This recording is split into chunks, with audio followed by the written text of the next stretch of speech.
Big long ears. Yeah, there's just something about the dopey looking animals that you just can't help but feel a little bit of pity for them. I mean, kind of like this one who just came into the door now. Hey, you wished, how you been?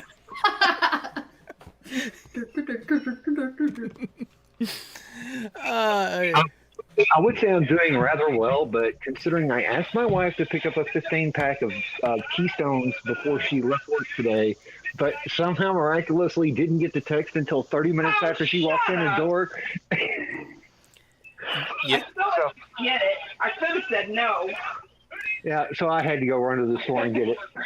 you know, sometimes that does happen. It I mean, does. Well, considering that I have to go to work in the morning and she works tomorrow in the afternoon shift, so yeah, and I'm gonna have to. Thankfully, I don't have to take her to work, but I got to go pick her up. So I've got to drive that 36 miles between my store and her store to go pick her up. And since we both work for that store that shall not be named, but with the initials DG, yeah. So I get to go do all that tomorrow. no.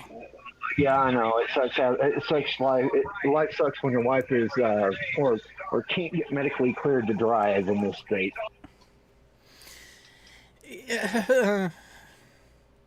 Hold on, I'll go get the bunny. Oh, getting to Bunny. Okay. I wanted to see Fred. I just wanted to see a basset hound. That's all I'm here for. Really? That's what you're here for? Oh, then again, I'm guessing you're on your phone and weren't able to see what happened. Yeah, I was. Well, considering I just pulled back in not 5 minutes ago and then logged into this, yeah. So, Oh, the bunny. Oh, the bunny. dude, hang on. Gotta show my wife this. You're the bunny. Little itty bitty lappy bunny. Yeah. Adorable little Holland love. You didn't hear my wife there, did you? No, not exactly. Oh, so cute. Yeah, I had to show the better half of that. Absolutely. I mean, because how cute is it? This bunny is so tiny, so cute, so good. I'm waiting for Snowball to show up if we get such an appearance tonight. Get a what appearance tonight? A Snowball appearance. Oh. I would not be counting on it, seeing as how for the better part of the last month, he and his wife have been ships passing in the night, and he got home from his most recent trip last night, Oh yeah, there's no which was also their anniversary. Oh yeah. Oh, wow. Yeah, I was gonna do that. Thank you. So, yeah, I'm not holding my breath on being here. I know Jessica G is out there listening at some point, and sorry, Snack Bar's not going to be here tonight. At least I'm not expecting it at this point. But there are other stuff and things that have apparently been going on, which I will admit, I am kind of thankful for how busy I get during the day at work sometimes, because apparently I have missed out on a whole fuck ton of nonsense this week. Oh, no Oh, shit, yeah, right? you did. I fucking get off work this morning, and holy shit, my Twitter is fucking insane. Mhm. I haven't looked at my Twitter. I'm afraid to. Oh yeah. Probably best not to. I guess a lot of it does depend, because Oh, that's true. over the yesterday and then a little bit earlier today, I kind of had my share in it, which apparently, if you want Matt Dillahunty to block you, all you have to do is quote him. Who to block me? Dillahunty. Gilbo Oh, Hunter? this has to do with Chesh, right? No, even No? better. because he decided to feign a bit of ignorance and go into a Twitter thread following the conference, the teleconference court date that took place Wednesday, which I didn't Okay. get to see live because of work. I And was listening in on it. It was actually pretty interesting. so I've heard it. I'm looking forward to the transcripts that were just made available to certain parties. With that, Dillahunty Yeah, I decided to watched that. reply to Reds in Okay. a Twitter thread. And they were going back and forth, and I saw Dillahunty do a fair amount of backtracking in that. Where, oh, I'm going to say this, but then no. Let me back off from that. Came off too strong. Okay, I'm going to say this. No. Let me back off from that. That's too strong, getting a little bit too strong. And after that whole back and forth thing, which looked to have taken the better part of a day between those two, I replied to Red saying, oh, backtracking Matt is at it again. While he's going on and wanting to explain what is and is not evidence for a skeptic, or what is proper skepticism, maybe he can explain how pedophilia isn't wrong by his determination while he's at it. And I am not kidding. Is about three or four episodes ago of the Atheist I Experience. saw the video. Yeah. I saw the video you linked. Because for those not on the Discord server, I shared it in the debate chat there when I first came across it. And Matt's argument boils down to pedophilia itself is not wrong as long as you don't act on it. Well, I mean, technically. Here's a question that I pose to you then. If something is not wrong, do you still seek treatment and help for said affliction? Depends on if you're actively causing harm, and that includes to yourself or others. Ignoring it still causes harm to yourself in this case. So then I would say, yes, you should get treatment. And if you're getting treatment, that means there is something to be corrected, something that needs to be addressed. Not necessarily, because I go to treatment and I don't necessarily have something wrong. It's just like if you break an arm, you go in, you get your treatment. And a broken arm is an injury, is something wrong with your body normally. And that needs to be corrected. Not necessarily, though. I mean, there are people that have. You can I guess it have- ultimately depends on the context of wrong. I mean, there's nothing legally wrong with being a pedophile if you're not acting on it. There's something psychologically wrong or requires treatment. Well, and that's where there is a difference between someone who is a pedophile, someone who has acted on it, and someone who has the pedophilia, which is the attraction. But isn't that just like Very ableism? semantics? Very semantics? Yes, it is. No, it just seems like it's ableism. It's to what standard? I'm saying it's the context of wrong. Like, if you have pedophilia, it's a psychological issue. It is wrong, but it's not a legal issue. It's just a treatable thing.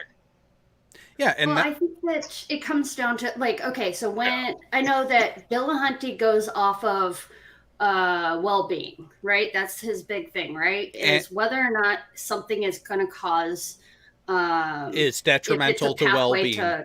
If whether something is detrimental to well-being or whether or not it is helpful or harmful to the cause. If it's harmful to the cause of well-being, then that is what we considered wrong. But I mean, that's like you're basically, if you have thoughts that are going on in your head, that's not inherently wrong. We all have thoughts in our head. It's whether or not you act upon these thoughts and cause actual harm that there's an issue. But having certain thoughts and not not addressing them can cause latent self-damage and self-harm, which is against well-being, which means that said process is wrong because it is causing damage. Maybe not externally, maybe not to an outside party, but to yourself. Yeah, I don't know. I still think that there is, like, just having the thoughts isn't.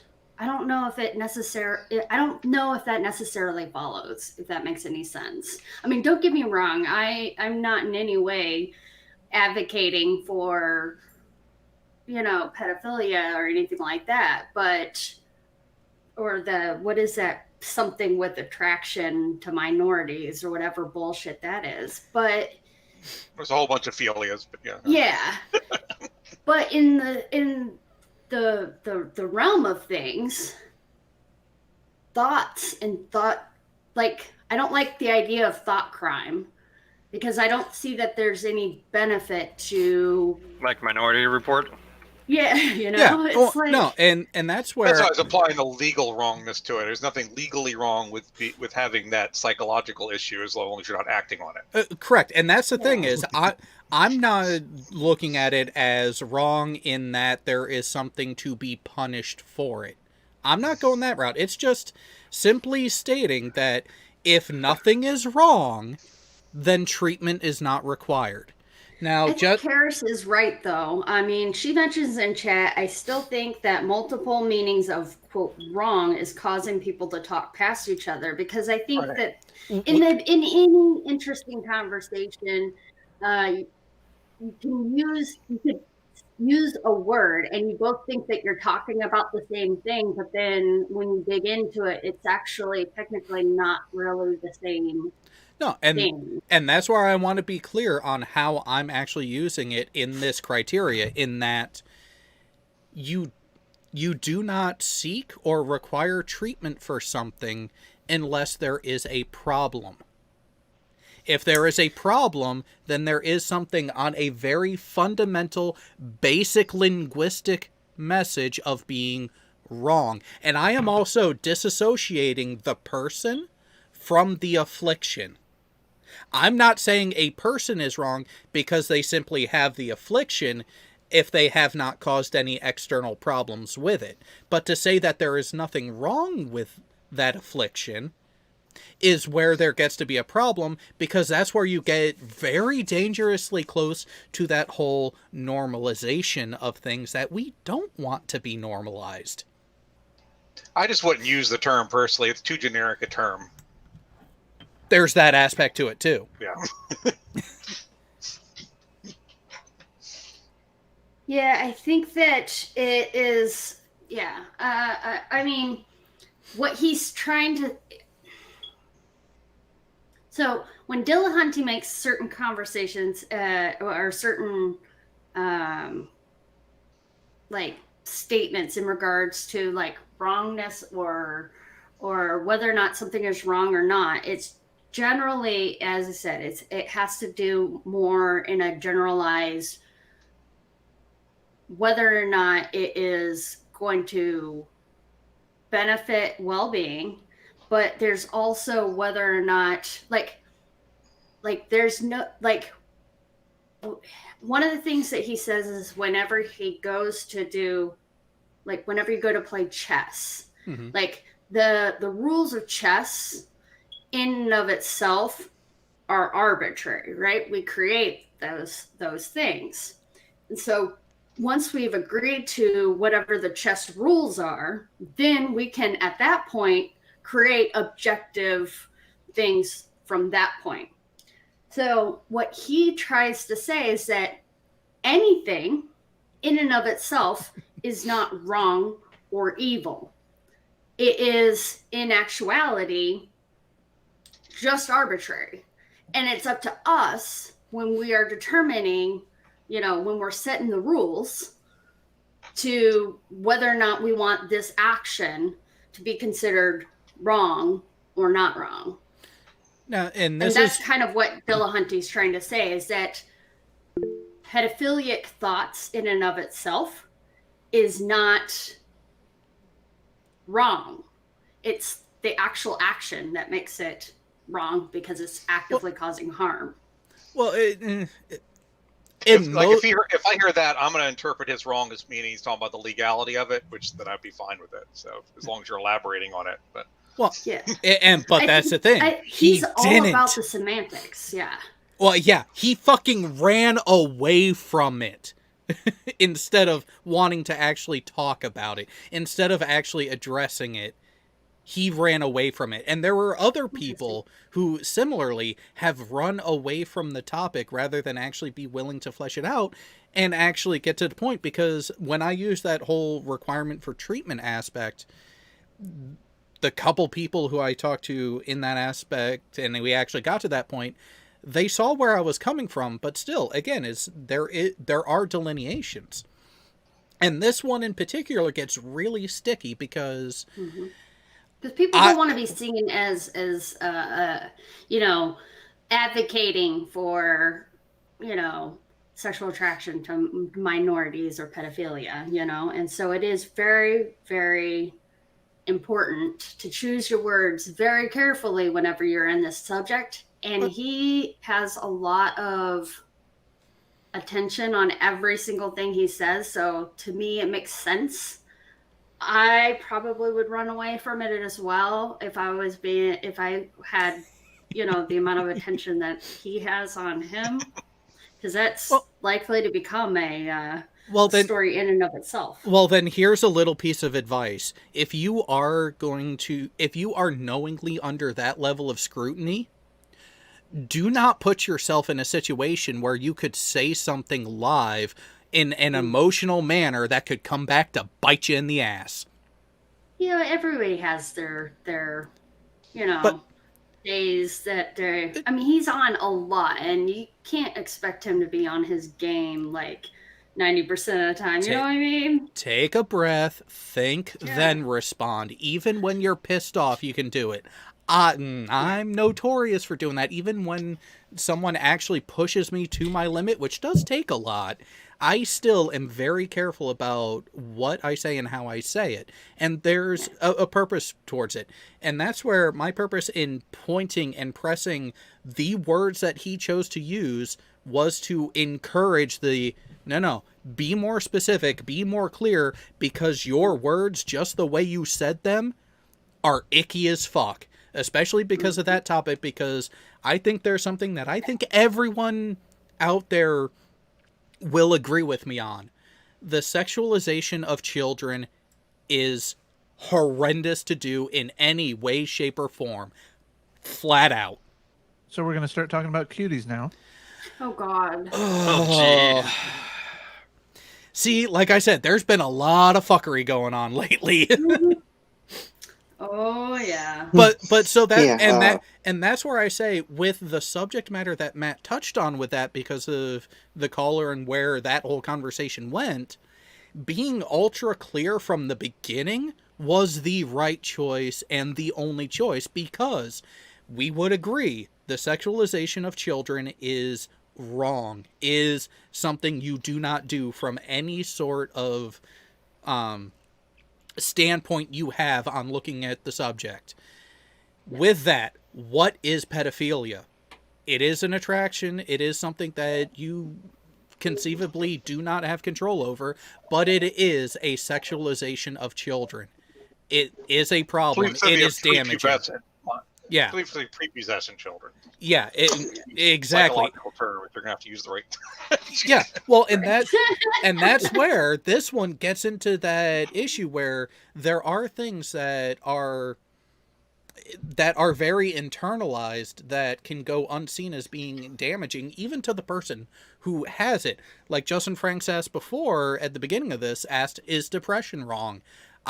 Using the blanket generic terminology, as someone who has been diagnosed with clinical depression, yes, depression is wrong. It causes problems. It causes harm. It has affected the way my life is and the way I have to go about things. And it is a continual process that I have to deal with in many ways. Some days it's effective, some days it's not. Am I saying that I am a bad or wrong person because of it? No. but the condition of depression is a problem, especially if not treated. But I think that the thing with it, again, speaking from someone who struggles with that as well, is that I don't think that it's inherently wrong to have, generalized depression or anxiety or anything along those lines. Because the standard of what we're looking at through the lens of what we're looking at matters. And this is where I've been very clear to disassociate the person from the affliction.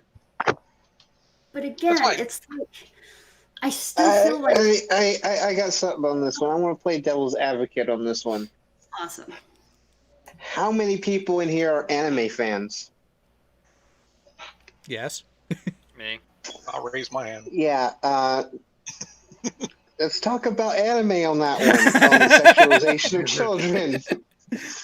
Oh, there are issues with some of them there because the Japanese love to push lines and really flirt with issues like that in their media. They've actually been doing it for decades.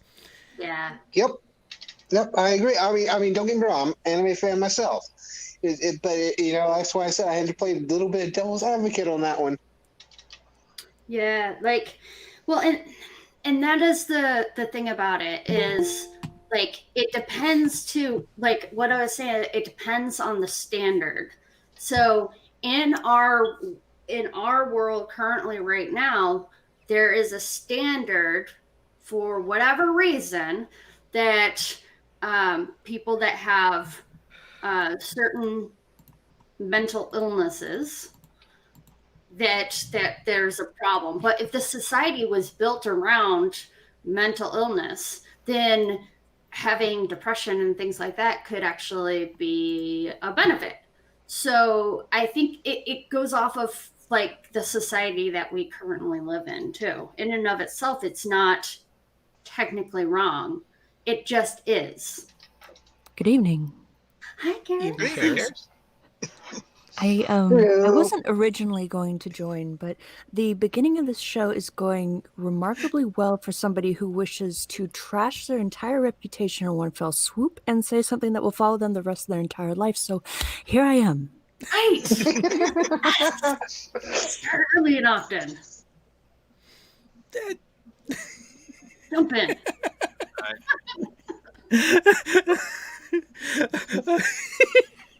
Sorry, I'm looking at the chat and I was like, wait a minute, why is Leon saying that? Oh yeah, that's what I did. Okay, never mind. I have no problem and no hesitation actually having conversations about topics that other people may shy away from simply... And speaking of... wait a minute, let's see where he pops up. Nope. Gotta go there. There we go. Where if some of these things are left alone, they get stuck in this dark spot where shit can fester and end up being worse. And we need to get people to understand, and society as a whole, let's start small with this little conclave of people that we have and know. It is okay to have a conversation about sensitive topics as long as you stay respectful with the people you are talking with and the subject matter you are talking about. Notice how we're not saying anyone's wrong. We're not berating anyone for the stance they hold. Yeah, it's been an energetic conversation because that's the kind of people we are. But we're still getting through and working through and being able to listen to each other and respond accordingly and be thoughtful and respectful. And you can do that with any subject out there. So anyone who is afraid to talk about these subjects in a civil and respectful manner, like we have started tonight's show with, they need to look in the mirror and ask themselves, why am I so afraid to talk about these subjects with someone? Especially with someone that I consider a friend and close to me. That's why I let you and Cora go on there for a little bit until I finally found a time to jump in on what I wanted to say. Yeah. I was I popping off in side chat, so Yeah, I saw that. No, I think that it is. I'm These are surprised Jared isn't threatening to spank me in Discord at this point, the... like that's he kind of usually does. But I think that that's why these conversations are so important, is because of what you're saying.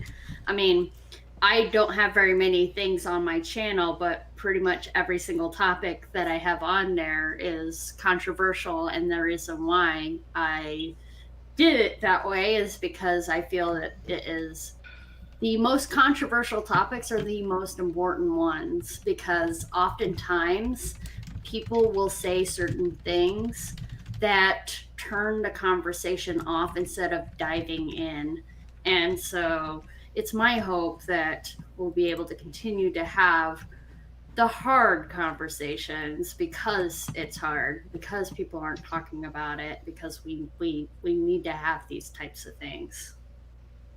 On this panel, we even need to get the definition of hard correct, because it has multiple meanings in multiple contexts. Here,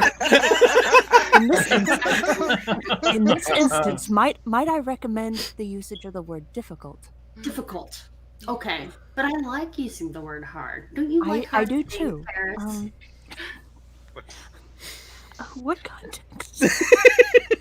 Have you heard Ron White saying he can prove that everybody has a little gay in them? Oh, Yeah. yes. I love that. Yes. God, yes. It's like, when you watch porn, do you like flaccid penises? Nope. I like big heart throbbing. Oh, I did not know that about myself. Ron White is amazing, though, huh? Lug Nut Day. Oh, he's off. All right, I gotta put the bunny back, otherwise the bunny will pee on me, and I'm No. not okay with that. I do not consent. That is a reasonable sentiment to have. God's Auditor asks, since when is Karis the one suggesting to watch our mouths? And besides the context of porn there, which mouths are very often watched, being specific is very it's a good thing to do. It leads to clarity. It can lead to brevity, which is often in itself a virtue. Otherwise, you'll have a very hard time on Twitter. Don't worry, I got it. So I just popped in because I felt like coming to a Veterans Talk Weekly. I don't normally come on these very often because I'm busy, but I've become free on Saturdays evenings, so I decided to pop in. Hey, it worked out. Yep, Yeah. it did finally. So what are we talking about? If somebody can get me up to speed real quick. TLDR, please. I'll admit. Unfortunately, recommend- the word hard came on the tail end of a conversation about pedophilia, so make of that what you may. Oh Or dear. don't. I will admit Or don't. I was a bit of an asshole when it came to using Matt Dillahunty's own words against him. You're not at all. Wait a minute. Wait. I was Wait. completely justified, though. You are Jared never. being an You are asshole? never. No. Never. I refuse to believe it. Matt He's an angel. Dillahunty deserving it? Oh. Well, it does come down to, ultimately on his end, I will say, and I will give the charity, that it was a very poor choice of words given the situation. And opened a door for a chance to clarify, and nope, block. But then again, it doesn't surprise me with some of the people who have been hanging around him lately and are members of his 419 following people on Twitter. Because at one point in the interaction that he had adjacent to all this, Cheshire decided to point out how the people that he is following and how his behavior is in line with them, from a saying someone is wrong just because I don't like you sort of mentality. I've seen that a lot lately. Yep. And Matt thought that she got the number wrong and thought that she was talking about the number of people following him. And it's like, no. You are following 419 people. And of those 419 people, there is a sizable number of people who hate Steve because he's Steve. That's true. That is absolutely true. It's very, very true. I mean, I like Matt Dillahunty, I do. But that's not to say that I like everything that he has said, because I think in some cases he is wrong. But I think It's almost that, like he's human. I I know, don't know right? what to think. It's almost like you can like someone and not agree with them 100%. But I think he makes some excellent points. But, when it comes to anyone whose views are changing, I think it's important to remember that people's views aren't static and they can change. And with him, it's definitely like trying to determine where he is right now. Sometimes it's best just to ask. Well, this quote from him was from almost 4 weeks ago. It's not like it was something that came up that he had said years ago. This is about a month. Okay. So that's where I'm with you. I do not condone holding something that someone said years in the past against them unless it is a stance that has been confirmed that they still hold now. Yeah.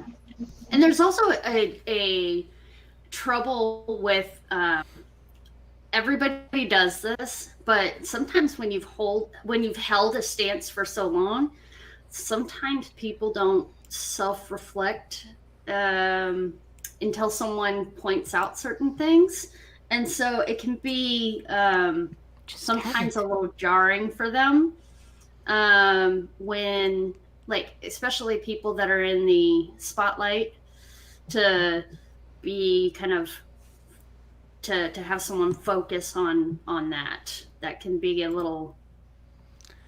God damn it! challenge. What is this? Who let Team play with paint again? That's better than a team paint job. No. It was just putting a couple of dots on a picture of Jupiter. Yeah. So I don't understand what that was supposed to be. I'm so confused. it was a I'll smiley I'll read face. the description.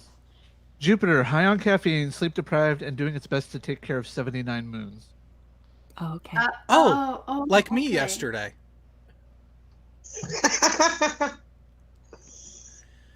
There was actually a meme I saw not that long ago that was like that. That's really funny. I'll see if I can find it. It was shared by Dead Kennedy in space, and it's of Rachel Torchi? I don't know. I'm bad with names. Yeah. Seems like something Dead Kennedy would post. Well, we're not. I'm trying not to say it like it's a bad thing, but but it was like, that's a weird picture I must share with everybody. Yes, very interesting. Not as good as the one that was on Dennis Miller back in the early 2000s, where he showed the little primate with the really big fucking eyes and said, "This is why you don't give a hamster coffee."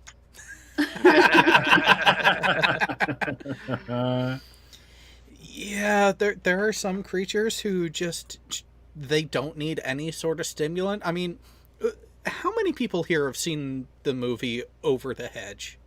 Oh, I've seen that. Oh God, yes. You don't God. give Hammy an energy drink. Just no.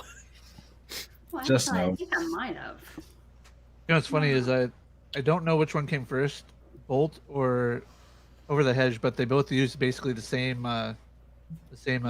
joke there. Perhaps. I tried giving Dressed catnip. I didn't like. Before you do that, I suggest padded protective equipment and a video camera. He's immune to it. Oh. Really? Jared, I've gotten the assets from Chesh. I just need to get her audio recording for it. Again. Jared's in on a little project that I've come up with that Oh, How many of you seen the movie Out Cold? It's gonna be glorious. You should not even be surprised you're in a room full of dirty-minded vets. So for the words of the day are hard and assets. Assets, yes. God damn it. And stream demonetized T minus I can add to that. Wait, really wait, quick. 35 wait, minutes wait. ago. I'm coming. When were you ever monetized? You know, actually, I do tend to win a lot of my appeals. This one's not going to. And I didn't even try last week's because it was like, yeah, no, I know what I used, and yeah, I'll take that hit. It was worth it. I sometimes you just need a good tool to set the mood. That's right. Yeah, Bo apparently couldn't even see the It was region locked. So we've got hard assets and tools. Got it. Okay. I'm not even getting on this one. I'm waiting for the Dickmobile. See, that's just too blatant. Oh, It's not- no. God's auditor said he might join in later. All I gotta say is phrasing. Oh no, you didn't hear about the Dickmobile. Oh, we have a whole thread on Dick's. Dick's hamburgers. Okay. Hamburgers. That they have more than just the meat. That brought up a whole other thing about You know that feeling you get in the back of your jaw when you can't not talk? Like you really want to talk, but you really know you shouldn't talk? That's Hold on. the feeling. Well, that is one pain in my jaw I'm familiar with. There are a couple others. And there it goes even worse. Here we go. Coral, you'll appreciate this just as a slap in the face to Dick's. oh. So I'm on God Auditor's Twitter page. And the promoted tweet. Oh. Oh. Let's see if I can find it Oh, here. great. If you go into media, it might show up quicker that way. Ah, there it is. Yeah. Oh, I saw that one. Yeah, Dick's Drive-In. That looks amazing. Does he tag me immediately on that one? Oh yeah. Yeah, he kind of had to tag all of us on it. And you know what? Bringing a new meaning to instant service. That's where their ownership and marketing team, fucking top notch. Absolutely. They're owning it. They are. So you guys were talking about meat last week, and you didn't involve Team Skeptic in this either? Because he's all Hey, he bone. has a standing invite. We don't want King showing up in his mankini. You know what? I sent him the link. Yourself. Seeing as how it is a Saturday night show and not a Friday night show, I did send him the link directly. But he doesn't check his DMs. I was about ready to say, you got to remember, he doesn't check his DMs because I sent him a message like 3 weeks ago, and I have still yet to hear anything from him. You know what? I don't want to mess with my audio midstream so you guys could hear it, but I am tempted to call him on Discord just to pester him. That would be funny. All you got to do is call him and say, hey, check your fucking DMs. All right, let's see what else that they have going on in chat. Jared, were you apologizing in advance in my DMs? I can neither confirm nor deny the accusation at hand.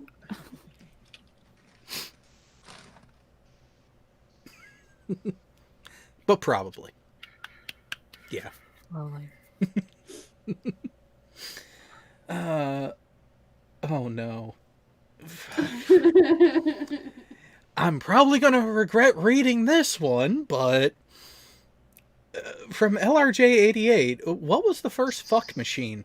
And why was it the typewriter when you people typed too fast and caused verbal expletives rather than written ones? That is funny. And then he follows that gem up with, I'm not saying she's used to it. I'm just saying it took her 5 minutes to finish a throat swab, and the nurse holding the Q-tip was almost collapsed afterwards. Oh. Great. So apparently Leon didn't have enough with these his character in the game he was playing earlier, which again you would have been able to see if you were in the Discord server earlier. Apparently he thought it was a good idea to play a version of Metal Gear in a bikini and snorkel mask. I see nothing What's wrong wrong with with that? that. I know. That sounds awesome. Where? You do you, boo. You do you, boo. Well, it immediately came up with the question of, where does your character hold everything? You don't want to know. The response, though, What was it? well, you know, the character's only an A cup. You know, yeah, and it's probably going to be the prison wallets.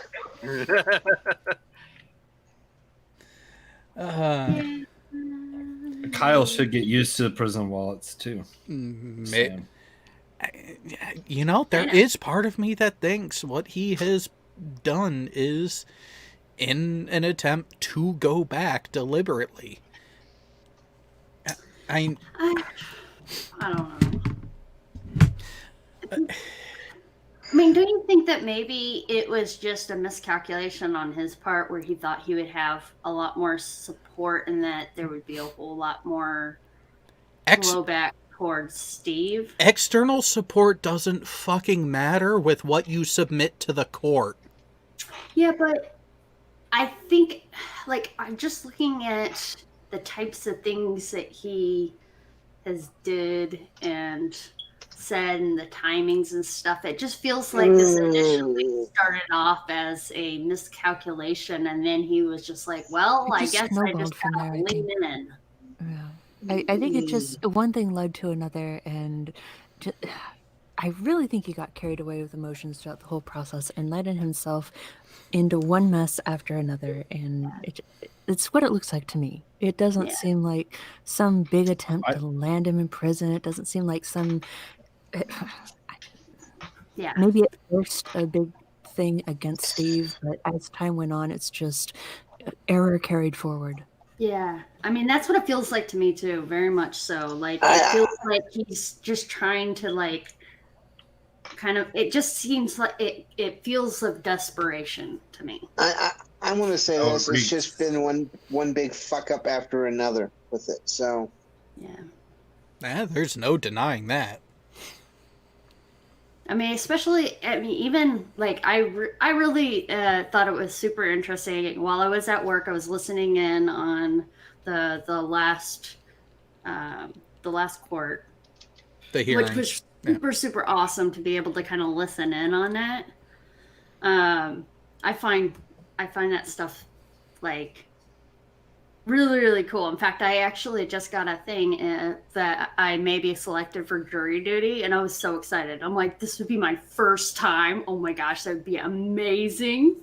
So I had a friend. Depends on what jury you end up on, trust me. I had a friend whose last name is Lopez, and they would beg to differ that jury duty is cool because they've been called so many times because their last name is Lopez. Oh no. It's not even ridiculous. The problem is they want a diverse jury in that, so your minority names get a negatively based preferential treatment in that aspect. Yes. And also, how do they pull the juries? Is it by driver's license or voter registration? I don't know how Colorado pulls it. I don't know. We do voter registration in my state. So. I think it's voters registration. From the voter registration rolls. Yeah. All states, you said you wished. Yeah. All states. Okay, you kind of came through muffled there for a second. Yeah. Oh, speaking of muffled, from Anamorphic Mind, Nate blocked me after I told him to spit, not swallow, when blowing Kyle. Oh my goodness. Well, if you're gonna get blocked with a vengeance. Right? Like, that's a. I really think we're writing this subject a little hard.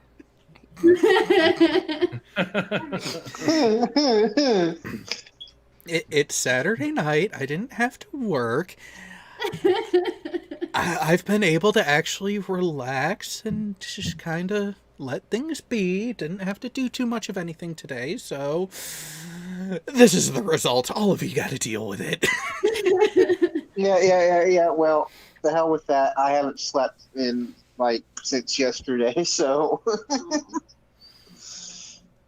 I've been playing with bunnies all day.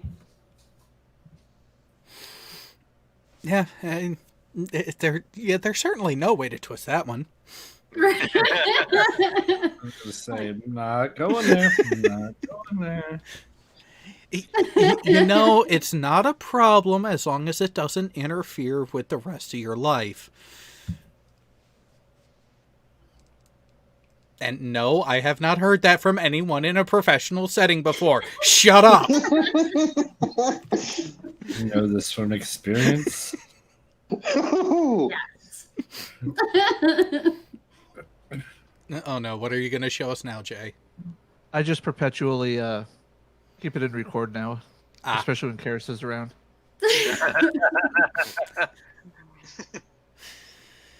Oh, god damn it. With the one-liners. Well, this way I can equal opportunity to get everybody, not just Karis.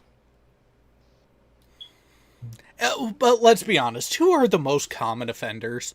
I don't know what you're talking about. 1, 2, 3. Number 4 isn't here tonight because we're not going. Ring my bell to be a special subscriber. He just texted me, so. Oh, wait. She untied him? She let him loose. He escaped briefly. But they need to have some moments, to catch their breath. Well, not It's been a just. while away. It's been quick. It was quick.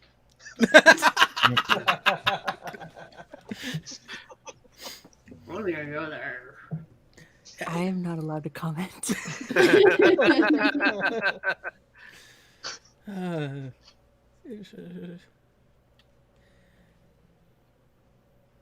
Oh. One of the worst cases of having issues with your professional life, though, is if you're dyslexic and advertise your services as a dog wanker. Dog walker. Jay. Yeah? You got that sound that Jared just made, right? I have it all recorded. I will make clips later. There will be repeats. Oh, you want a remix? I can make you a remix. I'm envisioning a soundboard. No, I just told Jared there will be repeats. Oh no! See, I've got remixes. Oh my god.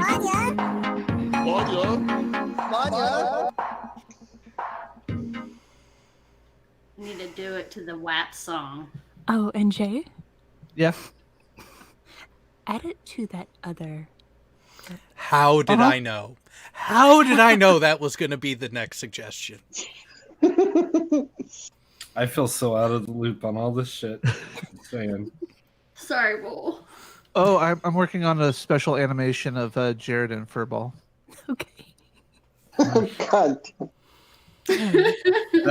That could never be twisted around at all. The sad part is there's not much twisting that he has to do to it. Oh. Nope. That's why that could never be twisted because it already is. Right. It was twisted from the moment it came out of their mouths. Let's just say we're cutting back significantly on the script reading when we do movie reviews going forward. Oh, Furball just texted me asking me how I am, and at the moment I'm wondering how I'm supposed to respond to this. 3 simple letters, BTW. Yeah. You could always say thinking about you. Right? I was gonna say, like, you'd be like, we're talking about you. Okay, guys, I'm going to respond to him right now, and I need directions. Elma, it was a hard decision, but you have assets to spare. I'm sorry, that doesn't even make sense in the context of the larger conversation. Okay. And that's part of the beauty of it.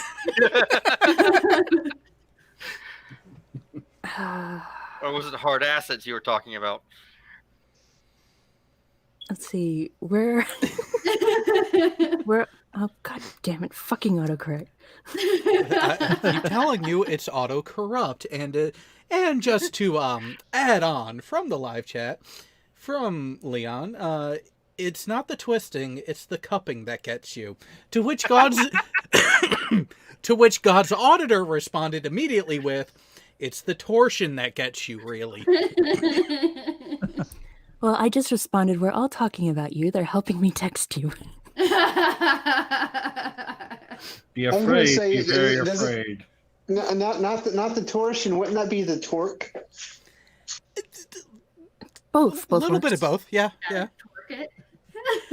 Torsion, torque, tomato. You know. God's auditor says, come on, guys, we try not to sexualize Karis. She does it just fine on her own. In the same way that something twisted cannot be additionally... I mean, I guess Well, you could increase the number of turns per inch, but that could get painful. that needs investigation. Damn it. Agree. Can I help? I was just going to ask. Jared, dear. Can I videotape it? I don't know whether to be terrified or beyond giddy with excitement. It's a really weird sensation. Somehow, I think a little bit of both is appropriate, Jared. Somebody in the side chat suggested earlier that with Jared it would require tweezers. I did try to defend you and say that I have reason to believe those wouldn't be needed. I'll let you do the rest, Jared.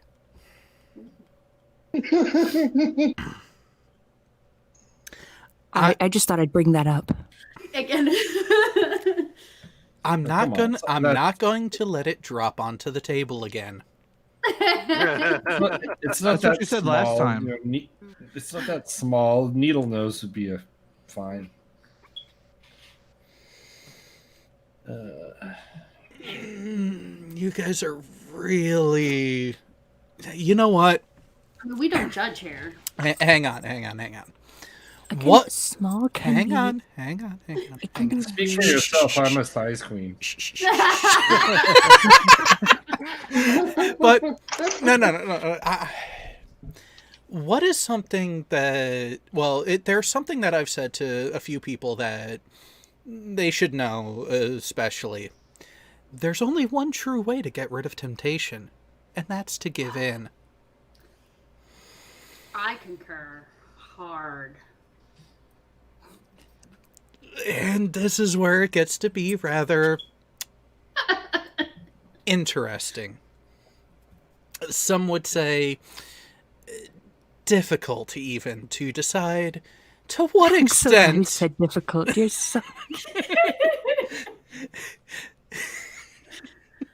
This is why I'm now just every episode just keeping the record button going. Because you never know what you're gonna get. Exactly. And this way I don't have to download the audio later to clip it out. Furball's response, whoa, are you on VGW? What was your first clue?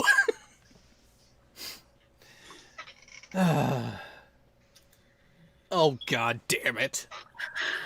Anamorphic mind. What the fuck?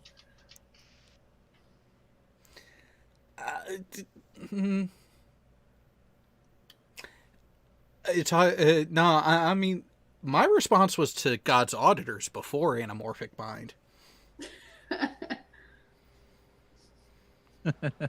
Temptation. Okay, well, let me say this. God's auditor, in order to hold up a Dix, you have to put yours down first.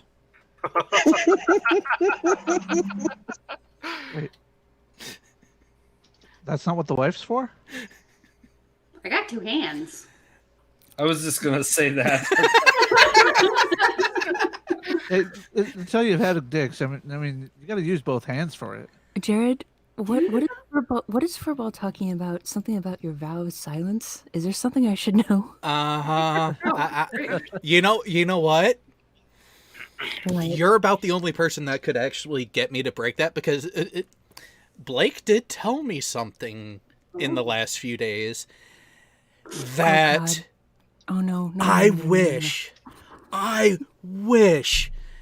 that I had the ethical basis of some fuckwits out there, because oh boy, could we have fun with this information. And I think he told me that just because of the pain it is causing me, because I cannot give him shit on the panel about it. So Makes no. sense. It sounds like something Blake would do.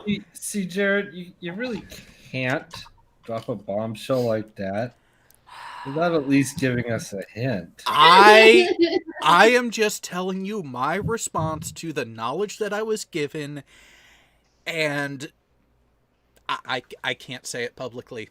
And if you want to be angry at anyone right now for the temptation that's going on with this information, be angry at Blake. One, for doing it to me. I have to defend you right now. He said, "That bastard." I said, "Hey, he didn't." He didn't say what it was. He just confirmed that there's a vow of silence. He said there's a thing. He didn't say what the thing was. He just said that there's a thing. He's raging that he A can't. hard thing. Yes, I am keeping it silent. So everyone on the panel and in the audience, don't be mad at me for not releasing and letting the bombshell go off and let everyone know, because I'm not going to do that. And I'm not the one who dropped the bomb in everyone's lap with a timer going off that is in an alien language, so you don't know if or when it's going to go off. Blame Blake. But you're being a tease, Jared. Oh, you should yeah, know he, me by he now. He just told me the time bomb. It's next week, apparently. Oh, so he... Oh, okay. Fucking asshole. Okay. Just a little tease. Oh, you have no idea.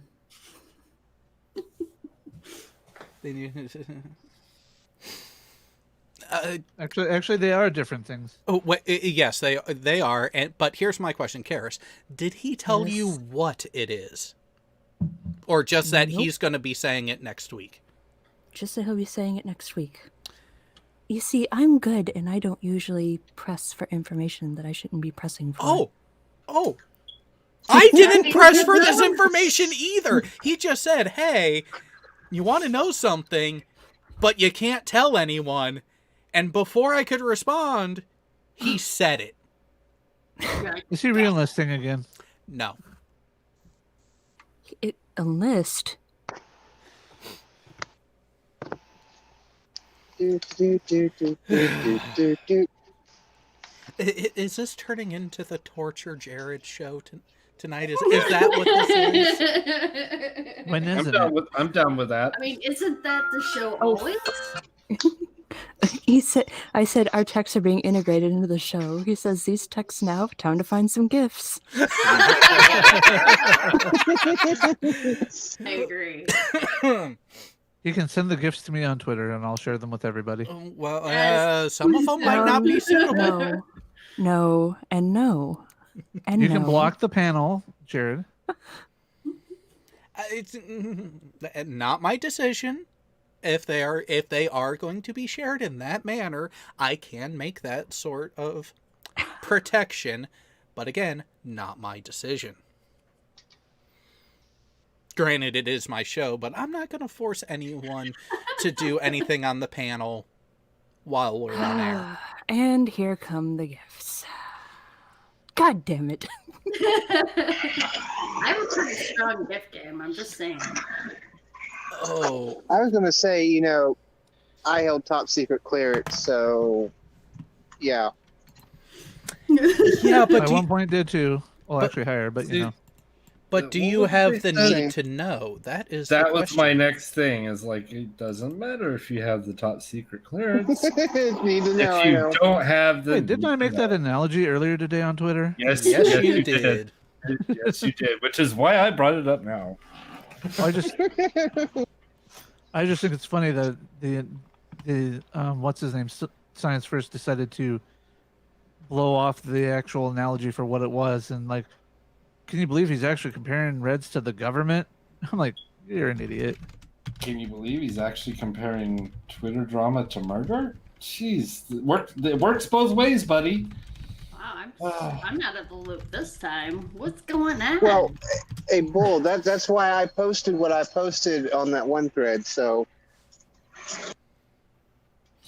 Yes, that actually did happen. Yep. Somebody compared the Twitter drama that's going on and the alleged, and I'll say alleged here because I honestly do not know if Scotty Forbes Lee was harassed at all. I have no fucking idea. Nor I would not condone it if she were. It is not cool to harass anyone, especially when they're just trying to do the job. I mean, let's face it, Scotty Forbes Lee got handed as Steve McRae says, she got handed a bag of fuck and was told to unfuck it. And it turns out it's not unfuckable. Who is Scotty Forbes? Scotty Forbes Lee is Kyle's lawyer. Okay, Yeah. I thought God damn it, Jared. that was it, but I just didn't want to assume, and I was like, is that her name? Tip of the Oh my iceberg. goodness. Jesus fucking Christ. I'm not even looking at the screen. I don't know what's going on here. No. No. No, it's their DMs. Yeah, It's a they're, regular thing on the show now. yeah. Okay. Quit passing those dick pics, Jared. It's not there. Well, it's That's there. what she It's it's there in the picture. Not there. Are we gonna start Hang finding on, out? hang on, hang on, Jared, hang on, I hang knew on. It was small. Let me. I knew it was small, but I didn't think it No, was no, that no, small. no, no, no. Let me be clear. It is not in. It's not visible in the picture that I shared Oh, What? entirely. we need the Hubble telescope for that? Seeing as how you use the telescope to see massive objects, I'll just leave that to your imagination. But I if you think turn if you Someone's turn getting the their- microscope around, it works for really small objects too. You guys are getting your instrumentation confused. I'm just letting them run with it, Karis. I'm dead. I'm done. I'm done. Not yet.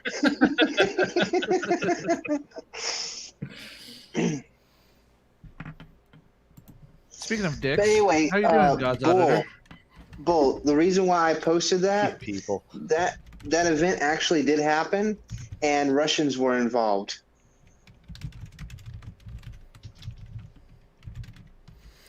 Oh. Russians? Russians. So, quick TLDR. I posted a thread on whatever it was on. I'm not going to go into it or anything, but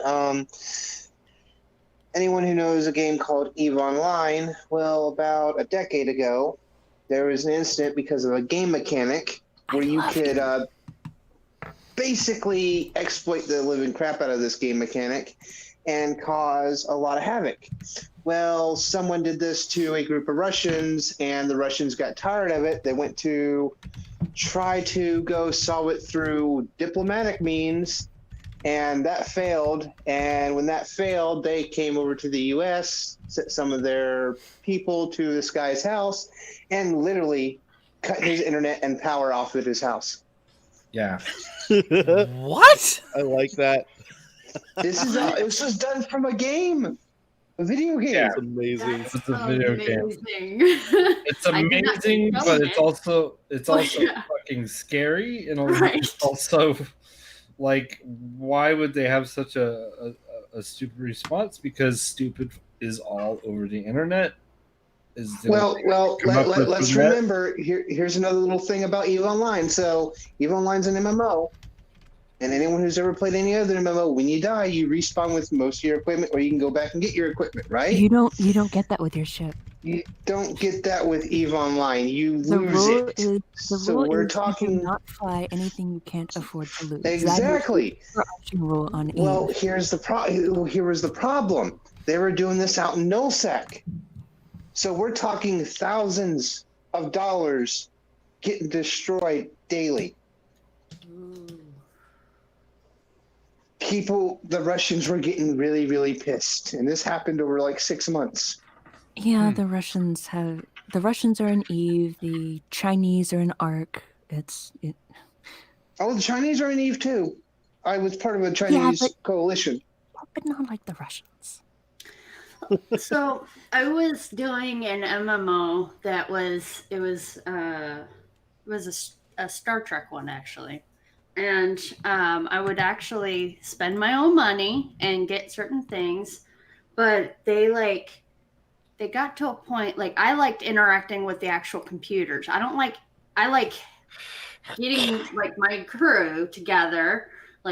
And we would go and do missions together, but I don't like actually attacking other real people. I would only attack the EVE Online has a PvE element, like you're talking about. Yes, a lot of it, and it's usually mostly single interaction. So you go out, kill some NPCs, get some money, blah blah blah blah. Yep. The bread and butter of EVE Online is PvP. Speak for yourself. If you can't make money in PvE, I don't. Yeah, no, trust me. I can make money anywhere in EVE. So That's kind one of the is biggest the things one that reason I haven't joined Eve. It's fun to outsmart the pirates though, and then mock them in local chat. so Oh yeah, I, been there, done that, and then got my ass handed to me later on when I tried the same trick and they learned. the problem I had, and the reason why I no longer do the MMO, was because they would have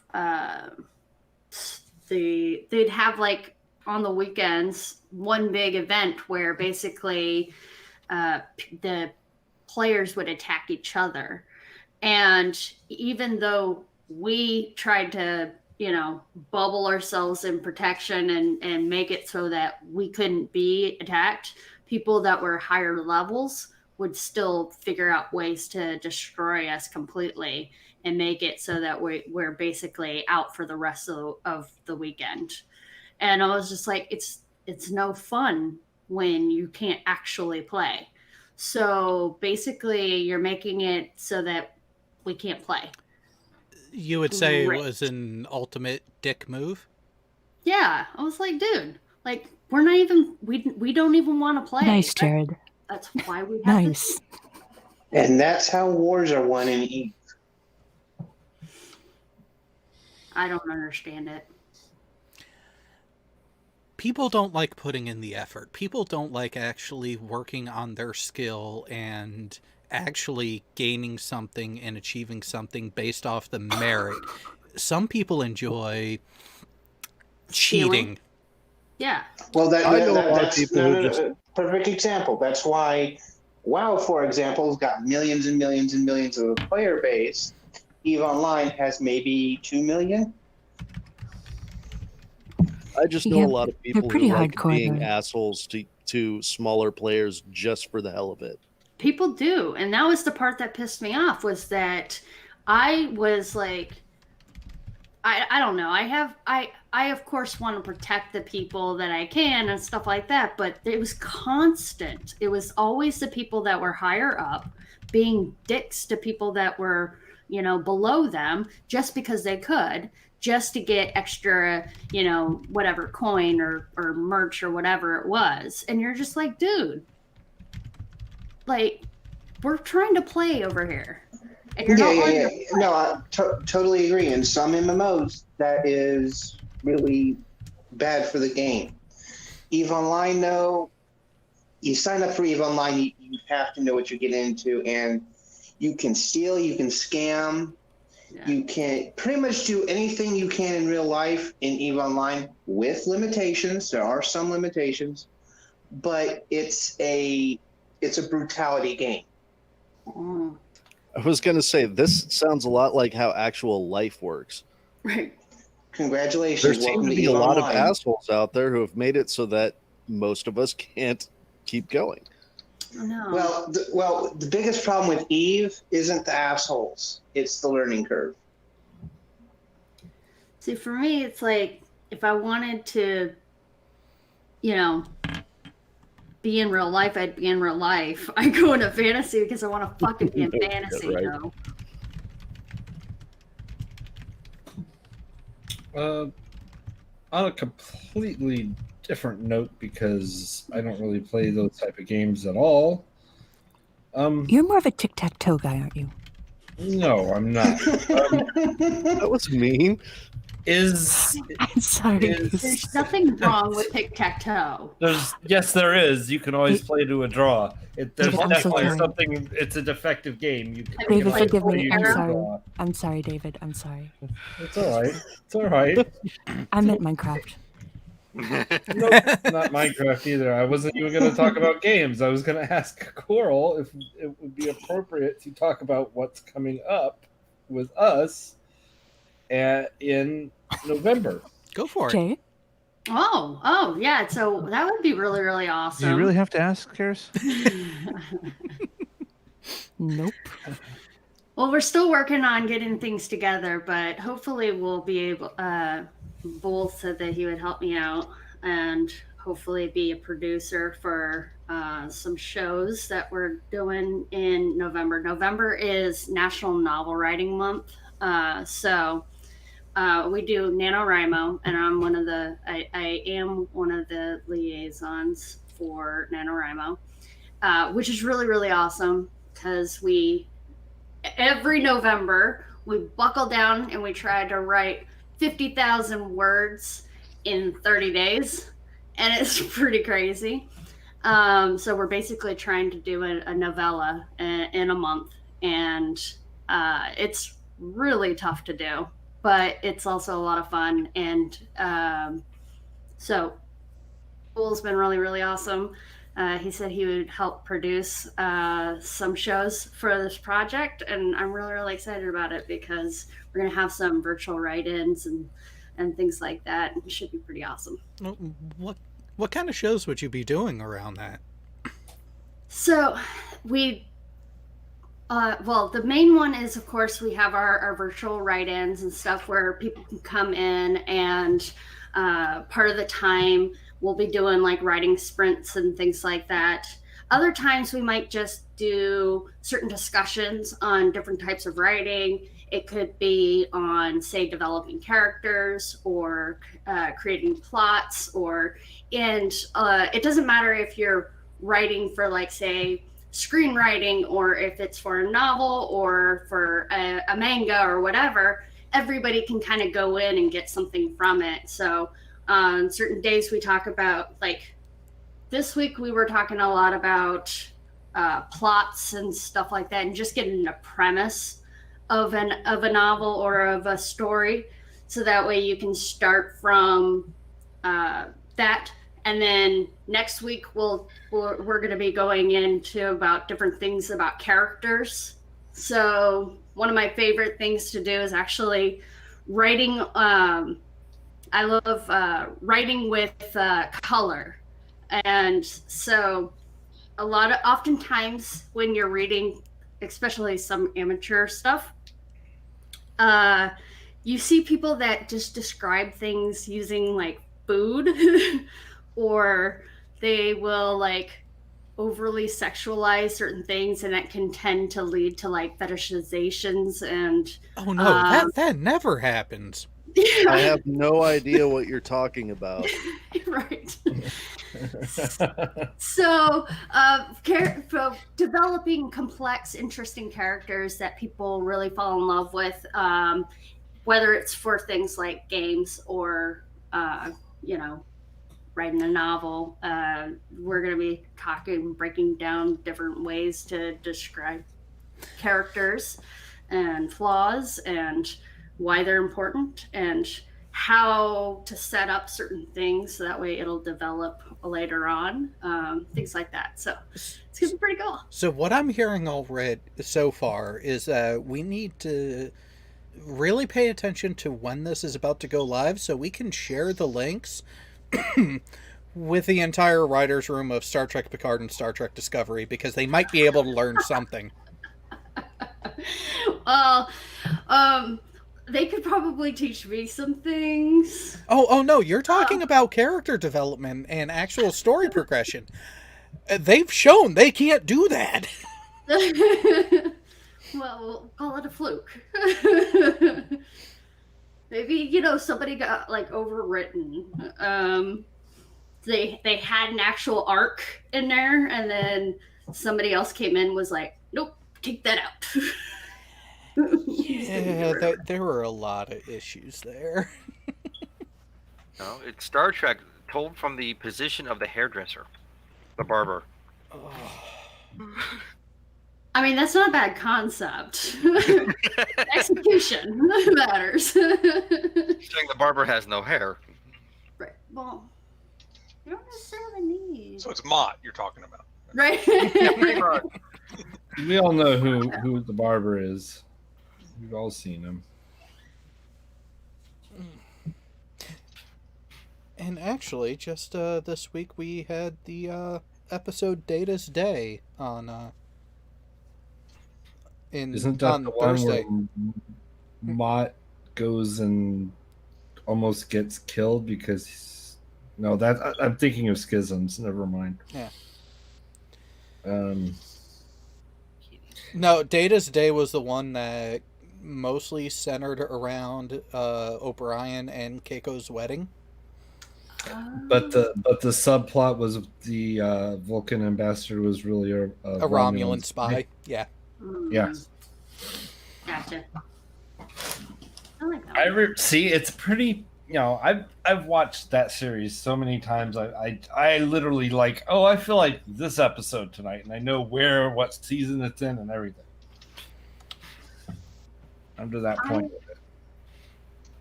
I'm not that point, but I can get an idea of what it is, like tangentially. I'm like, okay, I remember that episode. Like once somebody is describing it. Only certain episodes, like my favorite ones, are the ones that I'm like, okay, it's this one. Yeah. So actually, something interesting coming up. The next installment of Kanar with Damar is not going to be a live show. Oh, interesting. Because I'm actually working with Geo to schedule a time, ideally tomorrow, where we're going to do a reaction and an analysis of the Dune trailer. Ooh. Oh, you son of a bitch. And what really makes this interesting, what is going to be fun about it, he's not a Dune fan. Oh, interesting. That might be a tough sell. No, but this is what's going to be make it interesting. You'll have him looking at it as someone potentially new to the franchise watching it, and then me as someone who is overly familiar with the franchise watching it. So any questions he has about, wait a minute, what's this? Wait a minute, what's that? Oh, wait a yeah. minute. And get that education and that explanation and opening the door into the franchise while also pointing out, yeah, that looks cool, but that's not exactly how it should be. Speaking of Dune and the on the TV, wasn't it originally? Now I'm pretty sure I know the answer to this, but I'm trying 100% certain because I have the director's cut of Dune. Oh yeah, it's like 3 hours. It's pretty damn long, but there's stuff missing that was in the original miniseries from it. Like I still have to watch Dune. Well, so, and I have like the 3-4 Am hour I whatever correct? version. Like there's on like, my so on VHS somewhere. there are there's like whole sex scenes with the Bene Gesserit that are Oh not no shit! I guess Yeah. I haven't watched all of it then. Okay, I need to included in the movie, right? It's not in So- the movie version. Well, It's in so you have It is a David Lynch movie, so one would kind of expect that. well. So here's the thing: Frank Herbert was still alive when the David Lynch movie was being made, and he actually did have a voice and did have a hand in the production and some of the decisions being made. That version of it was actually made and intended to be a movie, to be watchable as a movie, and Herbert knew that and was actually accepting of trimming the fat where need be, which is why, if you actually, from my standpoint, my view of it is the 1984 movie, the theatrical and the director's cut, is a better standalone and watchable movie as opposed to the miniseries. The miniseries was very accurate to the book. It almost was a problem that it was so accurate to the book, with the exception of a few things. And that's where you get that interplay and dichotomy where there were some visual aspects of the miniseries that were done right, but there were some aspects of the miniseries that were done just completely wrong. Space Dust. Not just that. Sorry, Jay Brown fucking. Yeah, that's some good stuff. But there are some things that Sorry, are. go on. There were some things visually wrong with the miniseries that they actually got right in the movie. Interesting. Oh yeah. The thing that kind of pissed me off about the miniseries was almost entirely the special effects. The special effects were just abysmal. But other than that, the story was damn near perfect for trimming as much as they could. But they really didn't trim much from the miniseries at all.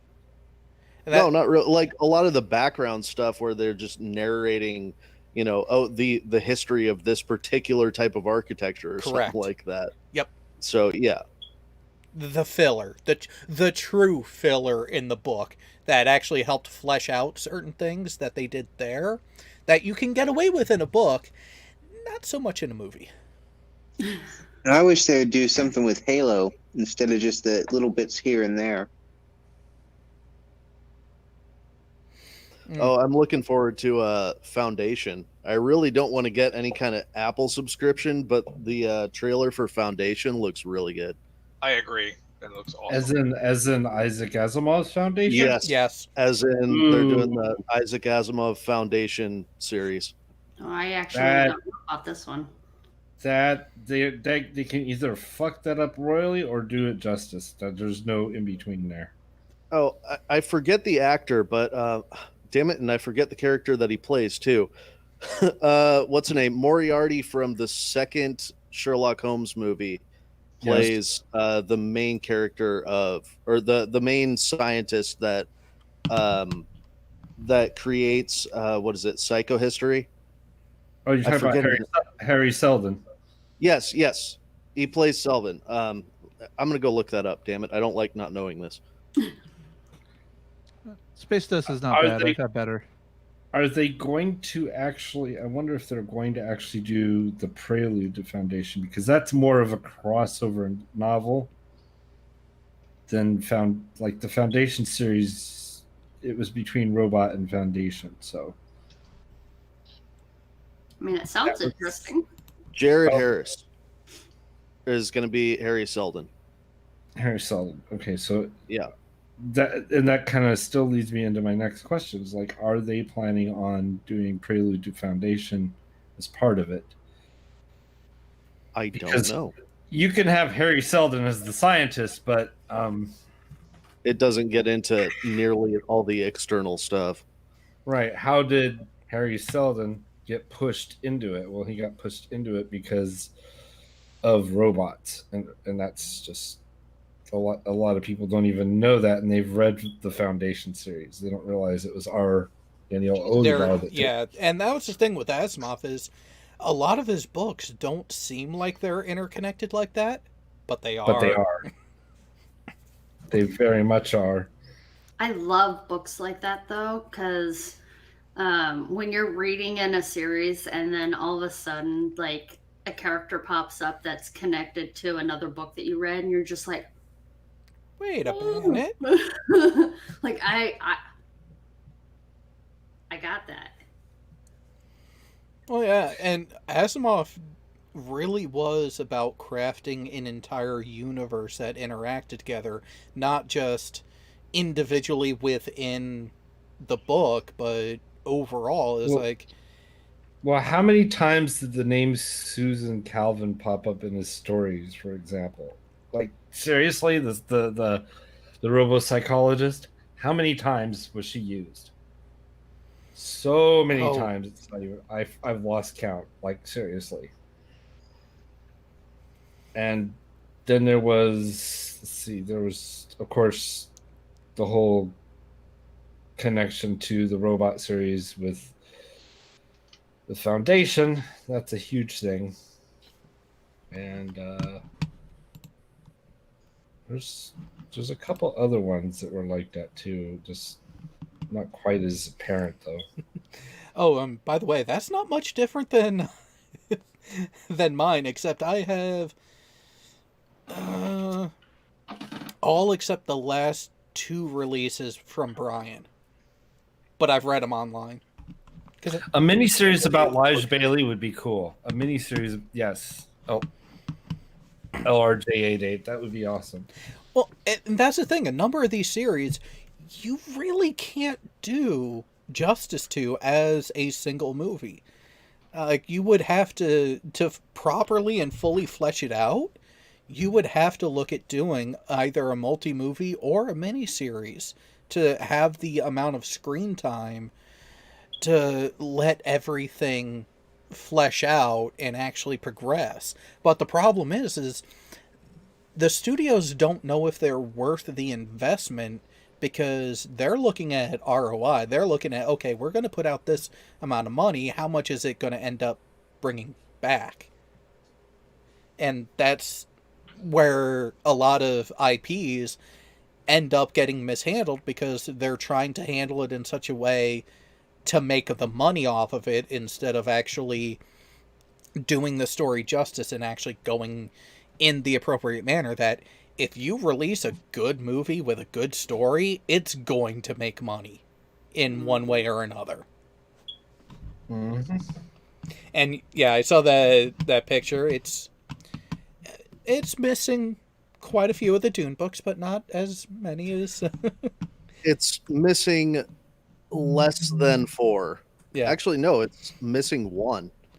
Oh wait, no, I'm missing the entire Machine Crusade. Yep. Section of it. But I want to get those. I actually want to get those and read them all, because I've been a fan of the movies, but I've never actually sat down and read the books, and I think I'm missing quite a bit out of it. That's kind of where I'm at. I love it, but there's so much missing out of it. Oh, it's like 30,000 years of history, something like that, and then some. Actually, it's more than that. It's probably about 40,000, I think. Close if you to go 50. from the beginning of the Jihad all the way through to the end of the series, yeah, there's a lot of time. Close to 50,000 years. And yeah. I've actually gone back through and started reading through to actually do a chronology notebook of what major events happened roughly when through the book, so you can actually follow through in a Cliff Notes manner that way. And it shows just how intricate Herbert's plan was from the beginning. Oh, yeah.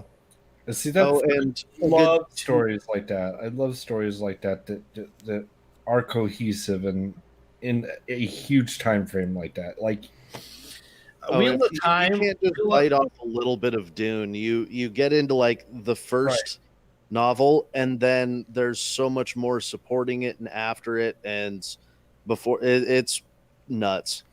Well, the Foundation series is the same way. Like it's Yeah. so much I have history. not got into that nearly as much as I should.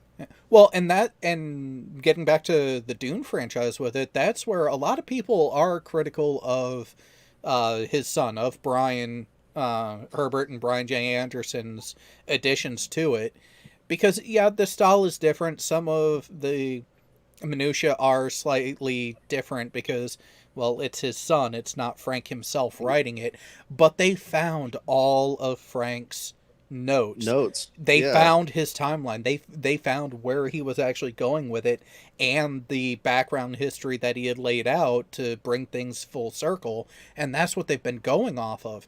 And after they did the House trilogy, after they finished the series, and then after they did the prehistory, Butlerian Jihad. Yeah. The Jihad history. After they did those 7 books, they've been going back through and filling the gaps between Dune and Dune Messiah, between Dune Messiah and Children of Dune, and filling in those interlacing bits, which I think one of them was Paul of Dune. One of them... Yeah. I haven't read much beyond the Jihad. I got worn out after that, to be honest. I was like, there's a lot. I've read like 13 books in this series. I need to just chill for a little bit. Oh man. But actually that picture I sent you, the Hunters of Dune in that one, and I think Sandworms, both of those or no, I think it's just Hunters, is signed by Brian. Nice. So, and then a good 2/3 of the other ones are first editions, so I'm kind of proud of that little picture there.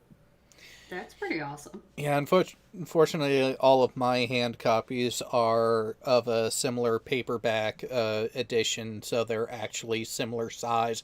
Just some of them are thicker than others. Oh, we yeah. don't judge thickness. Yes, I have that, Karen. And Jared was about to say something. There we go again. No comment. Here we go again. I'm gonna go grab more scotch. I mean, I'm drinking the Jim Beam with vanilla with root beer. Nikki and I are in DMs talking about Eve. Nice. Okay, well, at least that's the subject of conversation.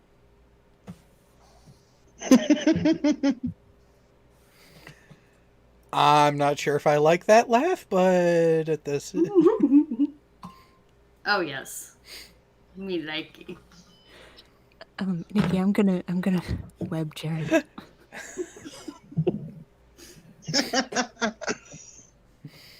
Going in for the tackle. Yeah. Make sure you kite him. Oh yeah. Lovely. What's this about sandworms now?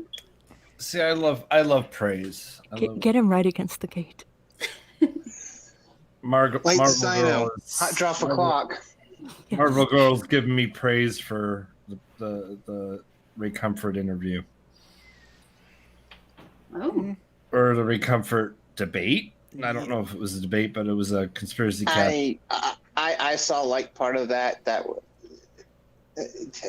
was not a debate. That was conspiracy cats going in there trying to do something cool, and then the other side was just like religion. Yeah, that's Ray Comfort for you, but you yeah. know, Right.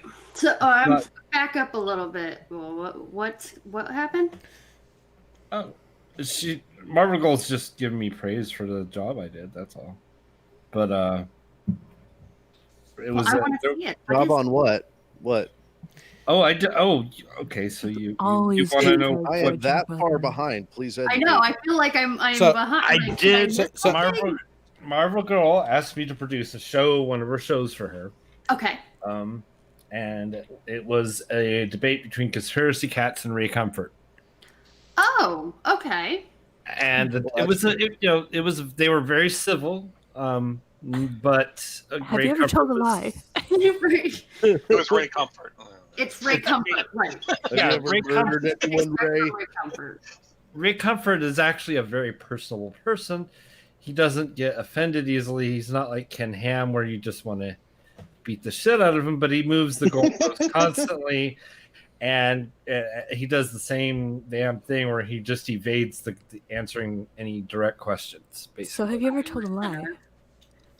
Have you ever told him a lie? Have you ever told a lie? Have you ever told a lie? Yeah.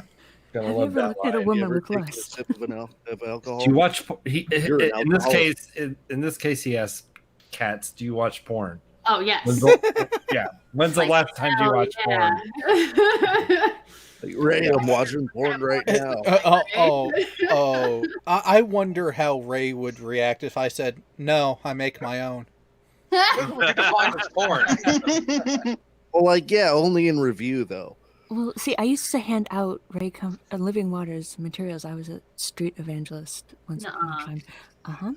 And one answer to the "I make my own porn" may potentially be so you put a stumbling block, a sinful stumbling block, under the feet of others, so that would be causing your brother to stumble.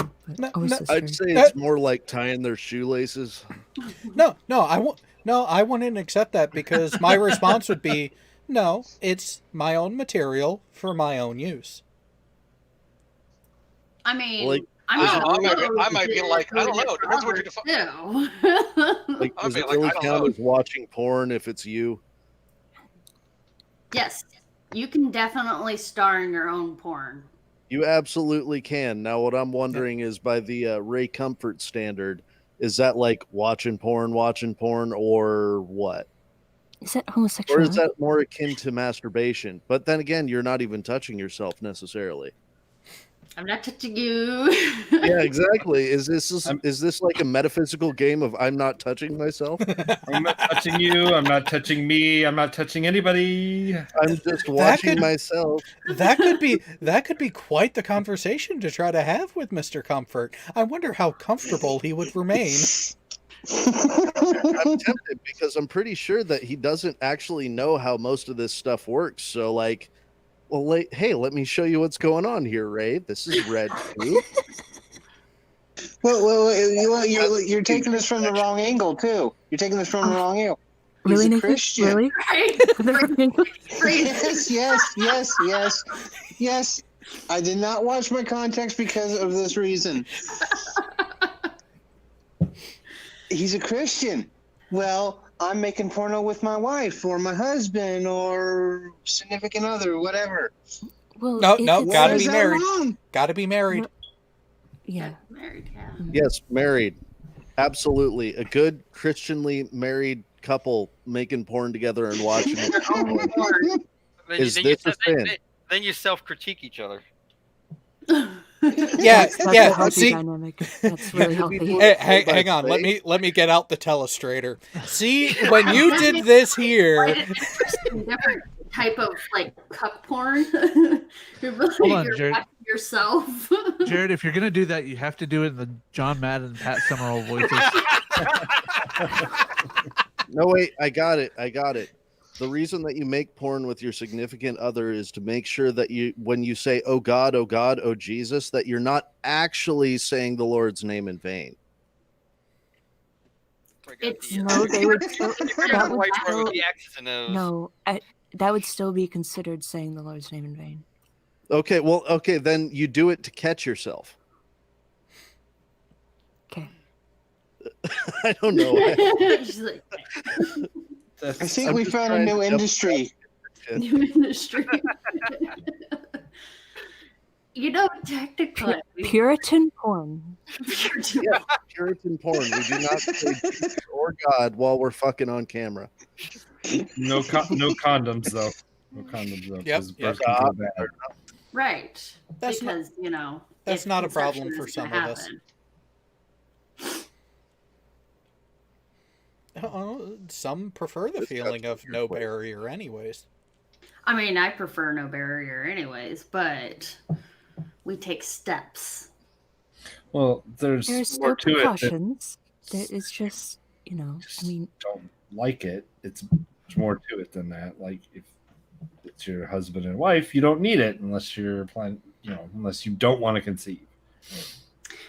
Well, Karis, I'm pretty curious about so you handed out Living Waters stuff, and there was what a script or response you were supposed to have for various things. This actually this okay, tickles so my fancy. so there were I was actually involved in training people. There are reasons that This sounds there are kinky. reasons. Go on. There were training seminars for evangelism, and people would do one of the things that people who are going to go out to an evangelizing event, one of the things that might happen beforehand would be training sessions, role play, stuff like that, and go through different possible questions that you may encounter. And there's a whole school of biblical evangelism that you can look up. And there are different volumes of it. It's quite long. It's quite thick. It's difficult. And you do get pretty fucked up in the course of studying it. I don't know what you're talking about anymore.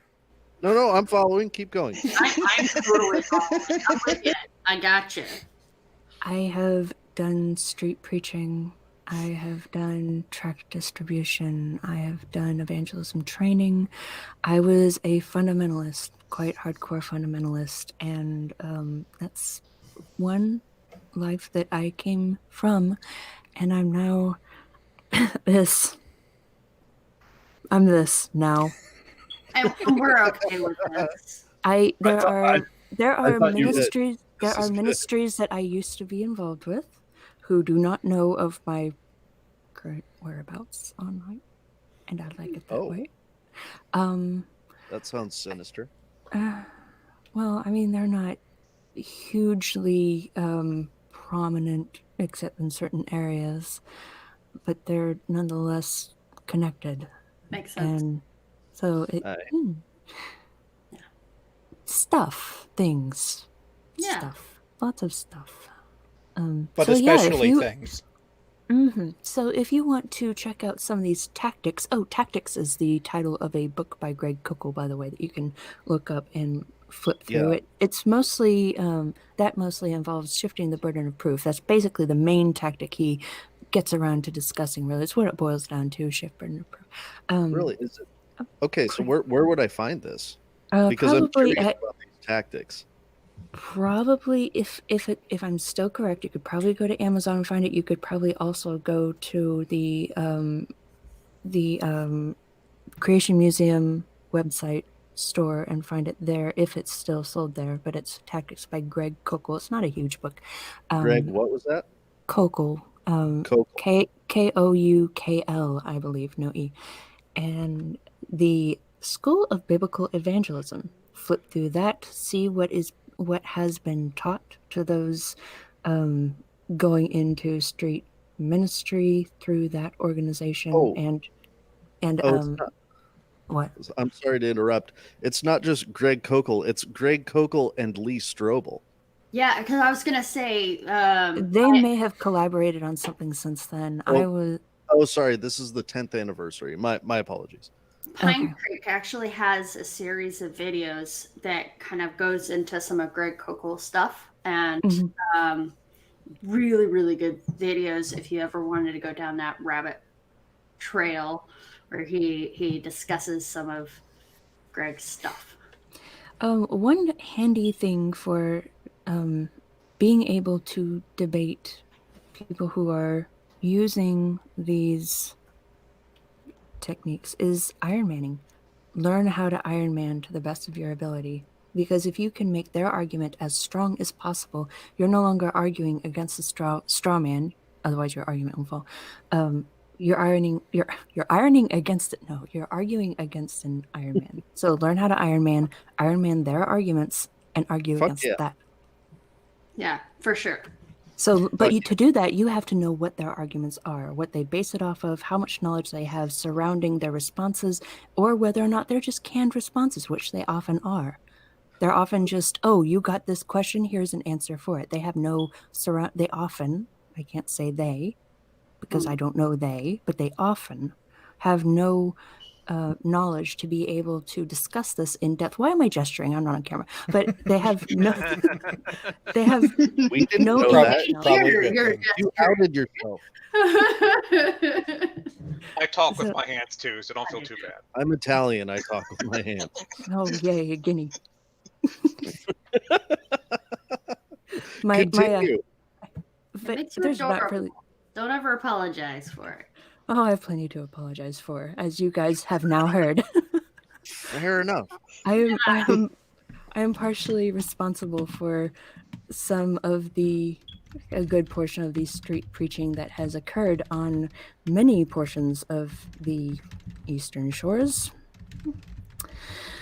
So in this case, instead of blaming Steve, we blame you. No, we still blame Steve. Karis's fault. Hashtag Well, Karis's Blake's fault. not here, so we can Karis's blame fault. Blake right now. So I'm doing my penance. Sure, it- sure, so- that's what we'll call it. Is it heavily like is it a lot of scripting? Like, do they have a lot of if you go off the path, this happens, if you go off the path of the script? It's not so much that. There are recommendations. There's kind of a flow chart thinking, if this happens, then try this. If this happens, try this, that sort of thing. But it's not necessarily you have to answer this way or that way if X. There's just a lot of the people who are interested in street evangelism, they become reasonably intimidated by the objections they may encounter while out there in interrogating people, and they won't know how to answer these objections because now they're put on the spot. They're no longer in the driver's seat. They're now being interrogated themselves, and so they won't have an answer. So they just get used to an answer to have something to say. That doesn't mean they're educated on the subject. So they go through the script of, have you ever told, circumvent the intellect and go straight for the conscience is one of the, at least in the past, that has been the big thing, to circumvent the intellect and go straight for the conscience. And that's where have you ever told a lie? Have you ever, that whole Trying to list. get them to talk from emotion instead of Reason. analytically. And Ray was doing that. Ray was doing that to Cats. He's Yeah. saying, "Oh, I love you," and this, that, and the other. It's like, Well, the thinking is, if you can be reasoned into the faith, you can be reasoned out of it, and vice versa. So you don't want to engage the intellect because that's kind of the area of man. You go into the conscience, the heart, and that's where the Holy Spirit can work. Remember, we're talking, of course, right. And so that's where Ray is coming from. He's trying to, obviously, in his mind, get everybody in the mindset where they can be more receptive to the calling of the Holy Spirit and get out of this semantics mindset, this needless debate on this or that 1,000,001 different topics to lead you out on wild goose chases and get to the meat of the issue. And so that's what you'll encounter from Ray. He's going to try to circumvent the intellect and go straight for the quote unquote conscience with the lie, lust, stealing. the appeals to emotion was astounding. I was just like, that's. They won't consider it emotion. They will consider it conscience. Your feeling of right versus wrong, not necessarily emotion, but So empathy. appeal to morality, then. Yeah, pretty much. Ironic as it is. I have my squeaky chair wants to come onto the show apparently. So that was free. I'm sure you guys are feeling sorry for hearing all of that. I do apologize. No, it was No, actually that's very fucking interesting. fascinating. I think it's Yes. yeah. I Well, think if it's you have more questions, you can ask. If I have answers Well- to give, I will try. Well, like this is a whole other thing that I didn't know about, because it's like apparently they wrote down their ideas for how to do this kind of shit, and you just educated me on that. Like I had no idea. Watching all the stuff that I've seen on the internet and everything, all the bullshit that we've all seen, it's you intrinsically kind of you intuit this kind of stuff, like that's what they're doing. Obviously, you can watch it, that's what they're doing, but to I was know that training they're- them. Yeah, you were training them. No, I wasn't training like Ray Comfort. I was No. training evangelists. Yes. Yeah. Yeah. Okay. And then, but there was a playbook. Now, knowing that there was a playbook is incredibly that's Education just awesome. materials. Oh It no, was no, it's a fucking Like, playbook. it is a playbook, and they could hold You- Bible studies with the School of Biblical Evangelism as this is the book that we're going to be the materials that we're going to be studying for this period of time. Let's meet on this day. Why am I gesturing? I'm Oh, still not man. on camera.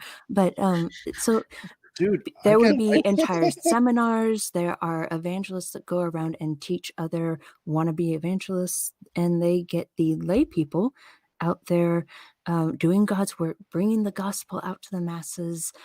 Beautiful are the feet that share the good news. And everybody wants to shine like Yeah. stars in the universe when they get to heaven because they've shared the gospel. So everybody wants to do this, and also get their persecution porn on, because everybody wants to be persecuted for Jesus, because all Everybody of the wants to be greats, persecuted and fight the know, good fight. right? Because But I mean- the thinking is, if you have not been persecuted for Christ at all, are you actually a Christian? Because people will hate you for my name's sake, is what it says. Yeah, Not they might, they will, and if they're not, are you actually walking faithful? So what's the obvious thing? Evangelism.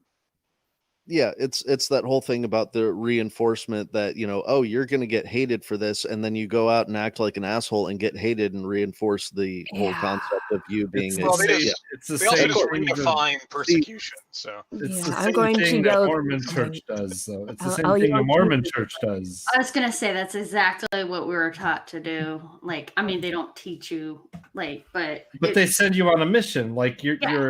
you're a kid essentially, and they send Yep. you on a mission. and you're Well, not that prepared, but they prepare you just enough to barely know Right. certain Answers, things, but not yeah. necessarily not have knowledge per se, but to have I won't say a script, but to have playbook. canned answers. But Yeah. that's it's not the only church to do that. Like we said, there's the Catholic Church, there's the Mormon Church, there's Like the every church. Scientologists have that. The Scientologists Right. Well, definitely have it. the thing about Living Waters Ministries is it's not one denomination. These materials are used in a multitude of different denominations. Oh yeah. So it's not something that just you're the going to encounter. non-denominational fundamentalists, really. Yeah, yes. You will find Lutherans who are using this. You'll find Catholics. You'll find everybody using materials like this or very similar ones to it. These are not Baptist. These are not Methodists. It's like what's a good way to say this? It's like Middleby Marshall selling their pizza ovens to every single fucking pizza joint across the country. Mhm. The best thing I can come up with for it on the fly. That makes sense. Yes, it's a utility. Okay. It's not all the same, but the oven needs to be the same temperature. Yes, they all Within- use within the a same similar oven, range, They have yes. different ingredients, kind of thing. Yes. Right. No, this is. I find this fascinating. Like just this particular book that you cited, just because, like, I want to take this to some of my PSYOP miso buddies and like, hey guys, I mean, I know you're used to manipulating populations for certain reasons. I want to see if you notice any of your particular doctrine in this. There are tactics that I have recognized from sales in here. Sales and marketing. Oh yeah. Yeah. I don't know if I can definitely see that. I don't know if they're still selling the School of Biblical Evangelism. That was something for somebody else to check out because I don't even want to look at it because I have spent enough years of my life doing so. Oh, I understand. That was interesting. Hey, Clockwork in the chat. Clockwork, God watches you masturbate. Well, he got tired of seeing Yes. this over and over again. The reruns were That's when you lock eyes with God and assert dominance. Well, who else here has seen the show The Whitest Kids You Know? Oh, years ago. You don't look them in the eye. You just do it and you're done. Guy keeps doing it.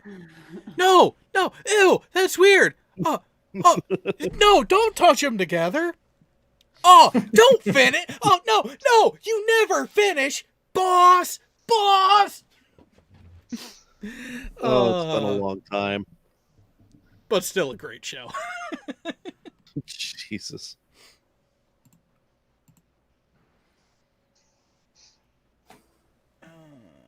So How that, is that was God that. different than watch? What? I don't know. I said okay on it. Sorry. I'm pretty sure Pornhub doesn't have that particular section. They might. It might. That's hidden behind I'm the not paywall. going to put that on my search history. Right. It's behind the paywall. Just ask Reds. Although that is a pretty good movie. Just saying. Which one? Murder Pornhub? No, it's Where are we going here, Coral? no, it's a Nick Cage movie. What is it called? Nick Cage was in a movie called Murder Pornhub? What? Sounds like a That'd be movie. amazing. Wait. Hang on. I think I know which movie she's leaning towards, so I just have to ask. 8mm. Oh, 8. Okay, Oh, so 8mm. Okay, that's not quite where we were. Yeah, okay. I'm back on the path now. It's all right. See, you see where my brain's going? Okay, yeah. I thought she was thinking of the movie Red. No, although No, she took us to Mordor and brought us back to the Shire. It's okay. I mean, For a second there, I thought she was going to say Face Off. I was going to say, oh, that's fucked up. that's what I was thinking. that's funny. But no, I mean, it's not a good movie. It's a terrible movie. It's a Nick Cage movie. What do you expect? It is a Nick Cage movie. I will give you that with John Travolta, and I did see it. Hey, Gone in 60 Seconds was pretty good. I liked Gone with 60 Seconds. I'm not gonna lie. That's only because of Angelina Jolie. Hell yeah! Yep. Yeah, come on. Yeah, that was. Nick Cage movies are hit and miss, and mostly miss nowadays. But Yeah. well, all miss really nowadays. But Yeah. Like. hit and miss for a while. Yeah. I gotta say, Angelina Jolie and Gone in 60 Seconds was right around part of my sexual awakening. Just putting that out there. Mine too. I'm just saying. I mean, I'm Let's sure see. several of us had parts in it, but yeah, I was about 13 then. That was when I was like, oh, okay. I'm gonna date myself here.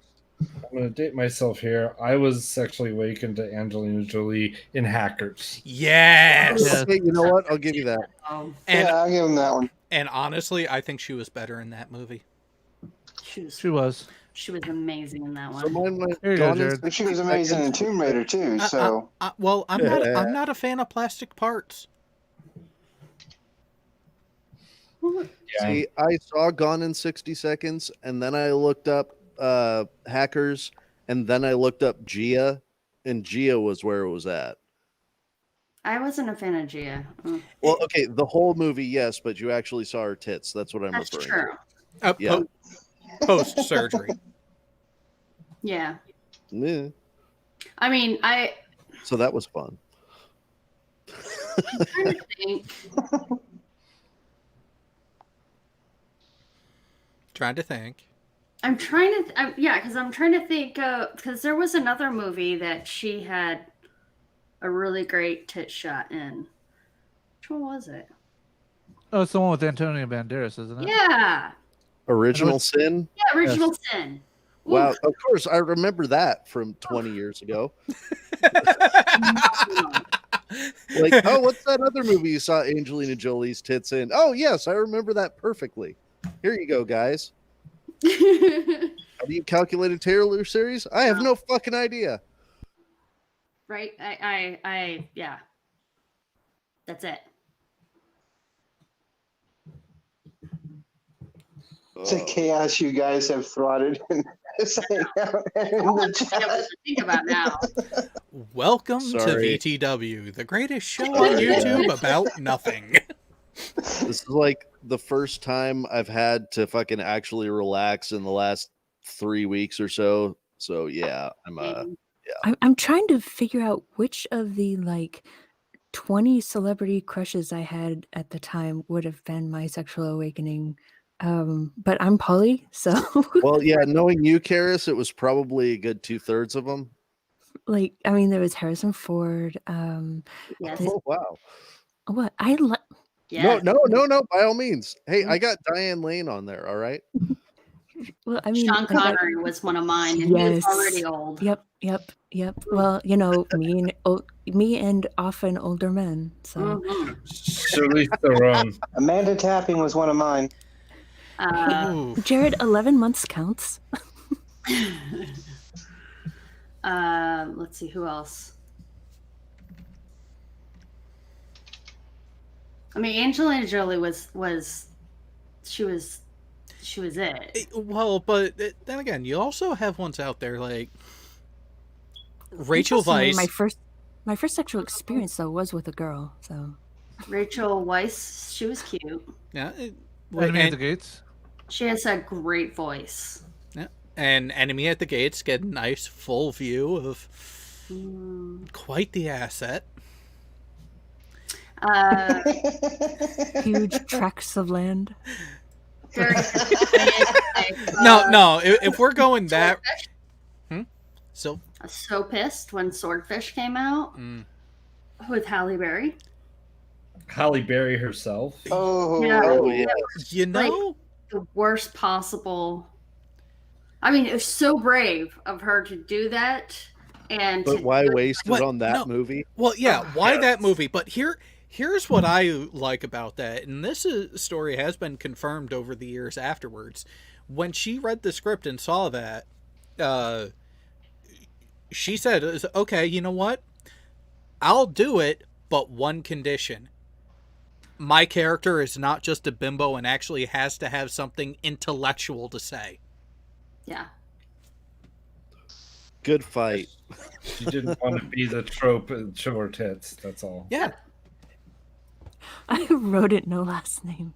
Which I'm I'm totally pretty okay. sure referring to me, she had a sexual awakening with the birth doctor. Maybe that was my first experience with older men. I don't know. That is some deep-seated psychological stuff there, Karis. Right. Like, You have no that is idea basic. the shit that I've gone through. But there was another one. You don't even have access to that memory, but it's still there and it informs your decisions. No, Oedipus Rex would roll over in his grave. only to do a dance and be like, "Yes, I was right." See. And anyways, This is why I keep sleeping with my doctors and my instructors. Okay, I get it. I mean, that's not. I mean, hey, if everything's working out, go for it. well, what about Okay. Reese Witherspoon? Oh, No, Pleasantville. Yeah, Pleasantville. that era, Pleasantville. Oh, what about the movie Highway? It creeps me out. She creeps Oh, me out. no, Highway was creepy. I'm more of a Jessica Alba type. You know, Angelina Jolie, Charlize Theron, Liv Tyler. The model Liv height. Okay, I'm gonna Gorgeous. date myself Yeah. in this case. Winona Britney Ryder. Spears. So- Britney Spears for me. All right. Brittany, I mean, Sorry, I mean, I was a back in that Christina. day- Christina. Yeah. Jessica I would say Simpson. that. Jessica Simpson for me. You know what?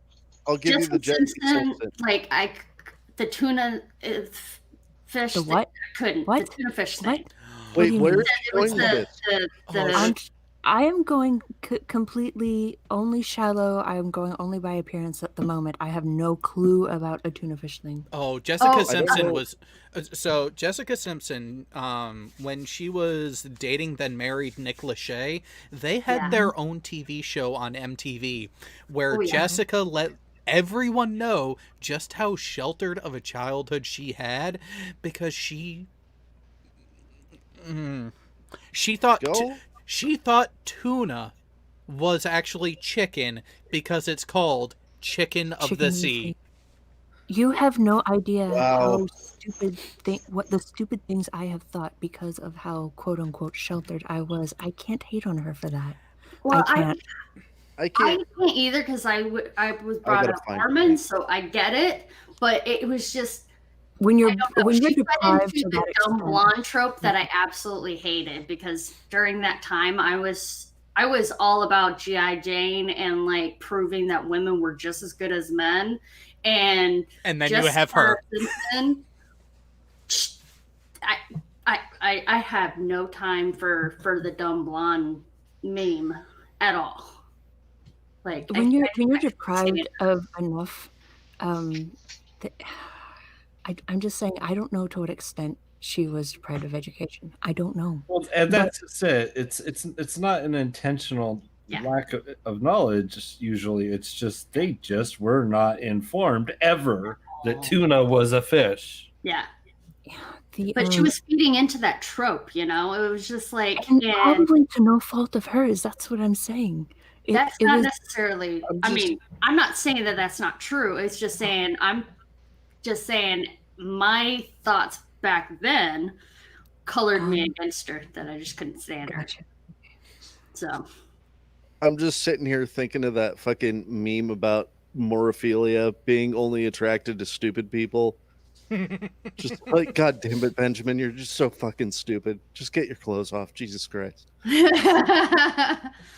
Like, Is, and is I'm that, not. is that a thing? It's I- the there's- opposite of saposexual. I mean, Yeah, there's apparently enough of a a thing meme for about it. everything. And I I mean, I mean, guess I would I- start suspecting the person who has this morophilia or whatever of wanting to just have somebody they can easily manipulate. Right. I'd start wondering about the character of that person. Well, wouldn't this be like something along the lines of when Fry had that one boss that played Hermes that was like really sexually attracted to him because he was a dirty boy? Yes. dirty boy, dirty boy. Morgan. I don't remember anything else. Oh, here we go. Yeah, What you I'm find? gonna this send time? this to you, Jared. Oh God. What? Huh? Would you say? Okay, I'll send it to you too, Karis. I did. And let's see.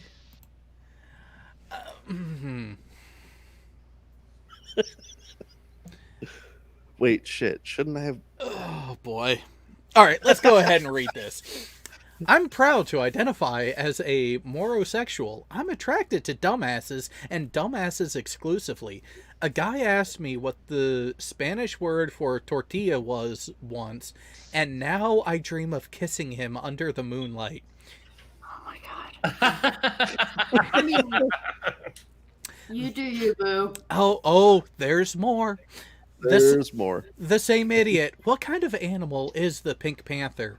Me already stripping off my clothes. Benjamin, you're so fucking stupid.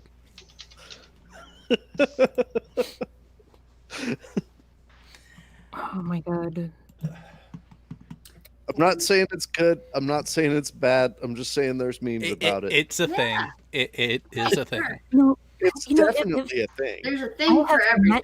I have met people like this who are that fucking dumb, and sometimes it turns out that people I thought weren't. I just gave them too much of the benefit of a doubt. That can be very harmful. And it leads me to start wanting to invest in chastity belt companies. That bad, huh? Karis? Yeah. No, I mean, to be What's the fair, number tonight? I cannot hear that many people at once. You're really interrupting the voices in my head. Could you go one at a time? I was just going to ask you what the number to 911 was. That's all. Right. Okay. I was going to say, hey, I was going to say, you guys all got to remember, we do have such thing as flat earthers and anti-vaxxers. So Yes. But how They many? But how many of them are actually dumb, and how many of them are just doing it for a perverse thrill? If they are uninformed, if they do not have access to the information or in one way or another, I don't mean just access to the internet. I mean access to the knowledge that the correct information is not acceptable. Or There is I mean, a if willful ignorance out there too, but yes, there are some people, like, I know, even like, I grew up in a very, very sheltered Mormon household, so there's a lot of things that I was very naive about. I had no idea that was out there, so I totally get that. when you But think that there the truth are is deception, I mean, actual people that are just willfully ignorant. That's, you know, I just wonder how willful it is. I mean, I know that I just talked about, don't give people the benefit of the doubt because that can be harmful. But here I'm going to do I'm going to do just that. Do it. Hypocrisy 101. yes. Do as I say, not as I do. I still wonder, how willful is it? I mean, unless they're just trying to make a buck out of the gullibility of the people who are actually just ignorant because it was basically inflicted on them, I wonder how willful is it? Well, I was Mark Sargent and Bob Nodell. I was going to say there's two types. There's the gullible, which includes a huge the stupid kind of encompasses all of them, because I think it's just a dumb thing to even worry about what the shape of the earth is. What the shape of the earth is kind of, it's kind of a stupid thing a stupid hill to die on, I should say. But there's two types. There's the one that is actually trying to be a charlatan and take money and make money off of it, and they know that the earth is actually round. And then there's the gullibles that don't actually know the shape of the earth and they fall for it. Okay, so the first one would have been Jism? I would call the first one fucking genius. All right? Because if I could get by and make as much money as Jeranism is making by pretending not to know something, that's fucking amazing. I mean, I really think he's doing the equivalent of the Nigerian princes. I think he's sending basically his Nigerian prince letters out to all these people and saying, I'll agree with that. Nice analogy. It really is. Well, money or soon parted. Well, I don't. Well, hold on. I don't know how many of you guys watched one of Team streams. Oh, it was probably about a month or so ago. Ranty it was Fight stream. Ranty came in and says, "Oh, where's your guys' big money super chats? I get like $100 almost every other super chat," and it's like, what? Wow. Well, I mean, no, I think that's fucking amazing. Like I've been trying to figure out how can I extract money out of the fucking internet by saying something that's really easy to say and not a lot of work. Morals. Well, the trick to getting these donations often is to paint it as a mission. It's not just a show. This is a mission. We are a part of something bigger against evil, a fight against deception, and that's where you can get people's sense of obligation. That thing inside their head that makes them want to do things like join the military and make other sacrifices. They'll sacrifice their funds to donate to this cause to fight against the biggest demonstrable lie in history if it were true. Right, because then you're in the whole club, right? The anti-maskers are doing it too with this freaking freedom to breathe agency. Well, and then you have your frauditors in on it too, spouting the same kind of thing, the same modality of, oh, they're hiding stuff, they're actually doing stuff wrong, and I'm here to expose them.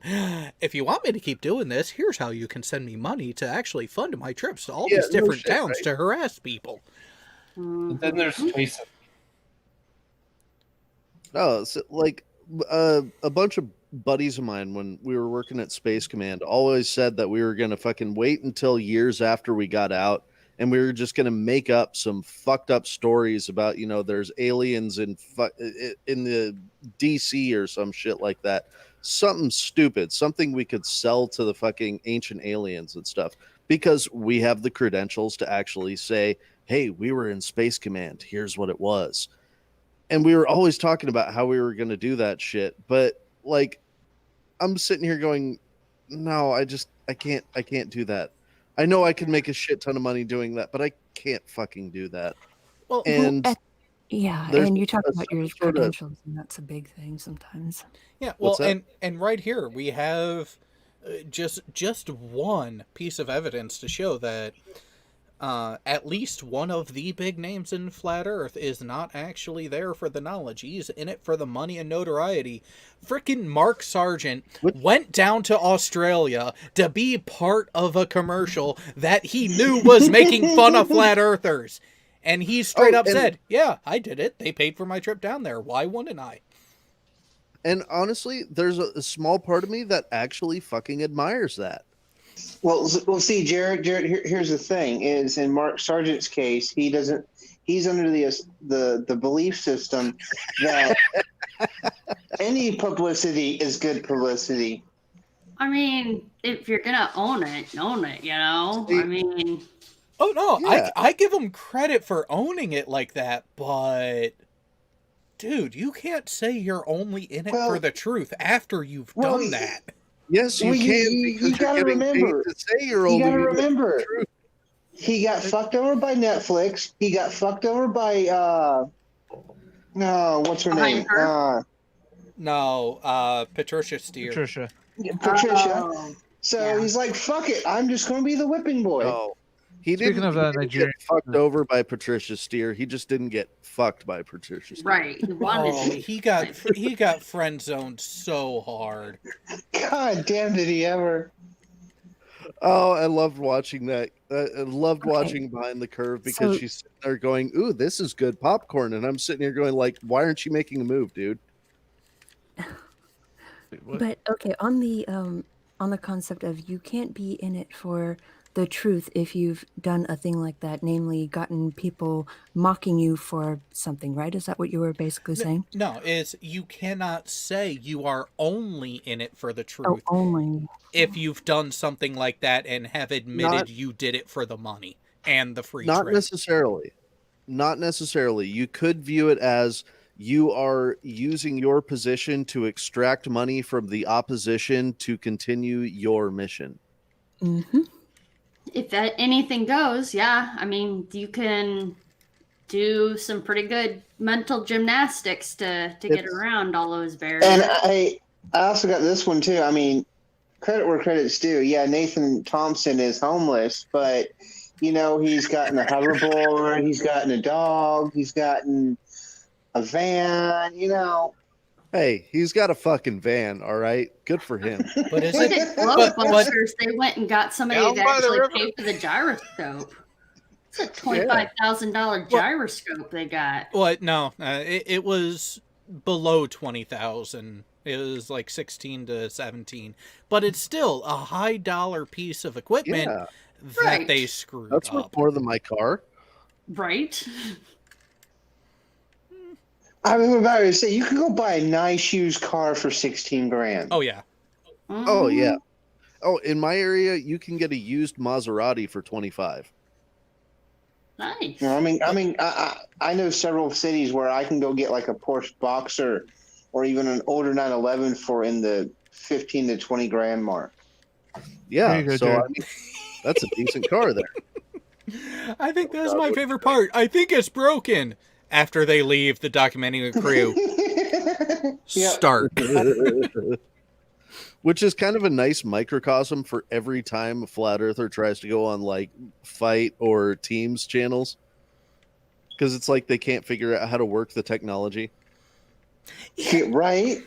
It's clicking a link. I'm telling you. Yeah, I've been able to do it for crying out loud. It's not hard. yeah, but Oh no shit! but at the same time, I kind of laugh when Craig says it because he has his own technological screw ups just as often. I mean, we've all been there, but Well, I kind of thought it was funny. No, It is. go on. it's still. I I'm like- gonna I like laugh the- at myself when it happens. You know. I like the fact that was it this last one he had, he couldn't do not OBS. Bull, help me. Yeah, that's what they need. They need Bull to help them. Well, no. Team needs Bull to help him. With the outros. which speaking of, Team was on Roxy's channel earlier today, and they did a live stream where it was basically an interview, and the end of the stream, Roxy ended it, and it ended smoothly, and I could not help myself. In the chat, I said, "See, Team, that's how you end without a fail." I was gonna say VMix. So he used I guess Zoom or something else, and it supposedly worked like first time. It's like, oh, imagine that. It's because it's something that someone recognizes instead of VMix. Wait. Sean Carroll does have a point here. British Telecom, everyone. FTFE must fight it all the time. So, hang on. So what you're saying is that a service that is 90% subsidized by the government isn't necessarily a good use of the service? Or a good service provider? Huh. Depends Imagine on how that. many people it reaches. Depends on how many people it reaches. Just ask Barman how well his internet used to be. Hey, I'm on fucking purely capitalist fucking internet right now, and I'm on DSL. Yeah, well, that's guess your what? fault Guess for what? being Guess what? in Guess BFE what? Washington. Well, yeah, that's I'm my on. fault for moving into the fucking hills, but Jesus Christ. Hey, I'm on Google Fiber. You know what? Good for you. See, I was going to stay out of it, so you know. Yeah, we know. Text do a speed And test. guess what? Guess what? When I get my own place, I will be getting Google Fiber too. Well, see, here's the problem is at the street, they have fiber, but now I need to figure out how much I need to pay to get them to actually tunnel a little fiber up to my house, which should be less than like 500 feet. But let's see how much that fucking costs me. Don't be surprised if it's close to Firstborn? $1,000 or more. A grand? Yes. A grand? That's why I convert. said firstborn. God fucking damn it. Oh, this is a slow day. Oh, it's slow today. Yeah. No, the wife's been doing a 12-hour stream on Twitch. It's a bit low there, yeah. I should be hitting about 650. Now, God's Don't make odd. me pull over. I was gonna say, Tech. Now it's your turn.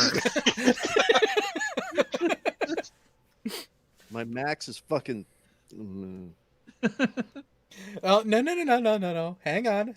Let Tech I'll pull go again. over. We'll run a second one just to make sure, you know. Can't just go off of one test, right?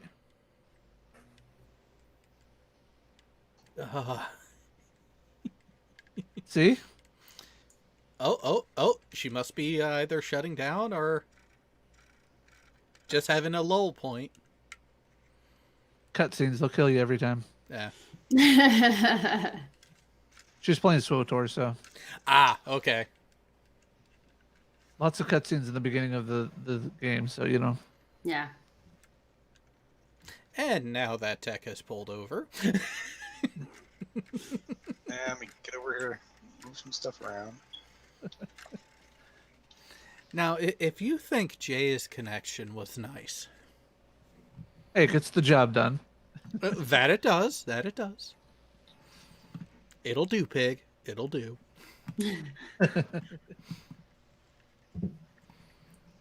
And pin so everyone else can see it easier. A ping of 6 microseconds. Milliseconds.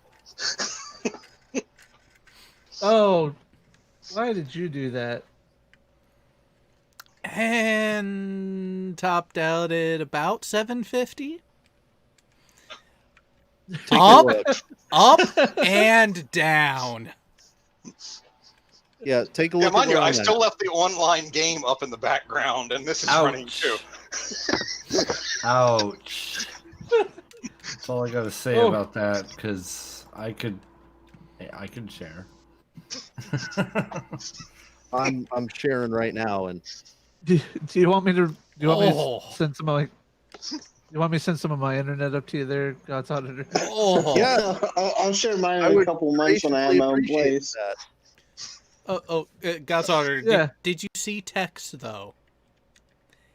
Did I now? What, 740, 765? 746 download, 939 upload. Fuck me, Ronnie. God damn it. No, I should be able to get in that fucking neighborhood as long as I spend the money to get it actually up the road, but we'll see how much that costs. Oh, by the way, Google's about ready to drop 2 gigabit up and down in about a month or so for an extra $30. And Well, how that much doesn't is the help base? me. Wait, how much is the base charge? For me, for here, as far as I know, it's like $70 plus whatever fees they have onto it, and then that's for the 1 gig right now, currently. If you want 2 gigs, which is either coming out here real soon, it's going to be $100 for 2 gigs up and down. Oh, well, that's just that. I can't do that. That's too much. Wow. Oh, hey, Fuck me. you know, Comcast has gig internet here in our state. There, God's Auditor. No, they do not. Not where I am. Well, no, they have it in the state, just Oh, not they do. out where No. he is. Oh yeah. Oh, they have it in 99.64% of our county. Guess where I am? Time to move? No, he just did. I just bought a house. And I'm now, hey, at least where I'm at, I can get entirely across the state without hitting a major highway. Oh, that's pretty cool. Yeah, I'm up in the hills, and there's all the Forest Service roads around here, and I can use those to get all the way across the state without getting on any of the highways. So that's nice. That's pretty awesome. But I am still way the fuck up in the hills. I don't even know how I'm getting my garbage out of here on Monday. But yeah, so what I found out about the Google is it's like only available right now in 16 cities. It's only available in 16 cities. Kansas City, which I live in, happens to be one of them. What are the others? I would have to look them up, and I have no idea. Go do a Google search. But I'm pretty Find out sure if you're it's going to close to one. be. I'm pretty sure it's going to be like little major cities, and Kansas City is a literal major city. So Well, I have 110 gallons of fucking hard cider, so fuck you. Cheers. Hey, I'll make a trade Oh. with you. Would it be worth the? Webs up here. Would it be worth the $300 a month for 2 gig up and 2 gig down from Comcast? Wait, how much? 300? 300, but there's no contract. It's Ooh.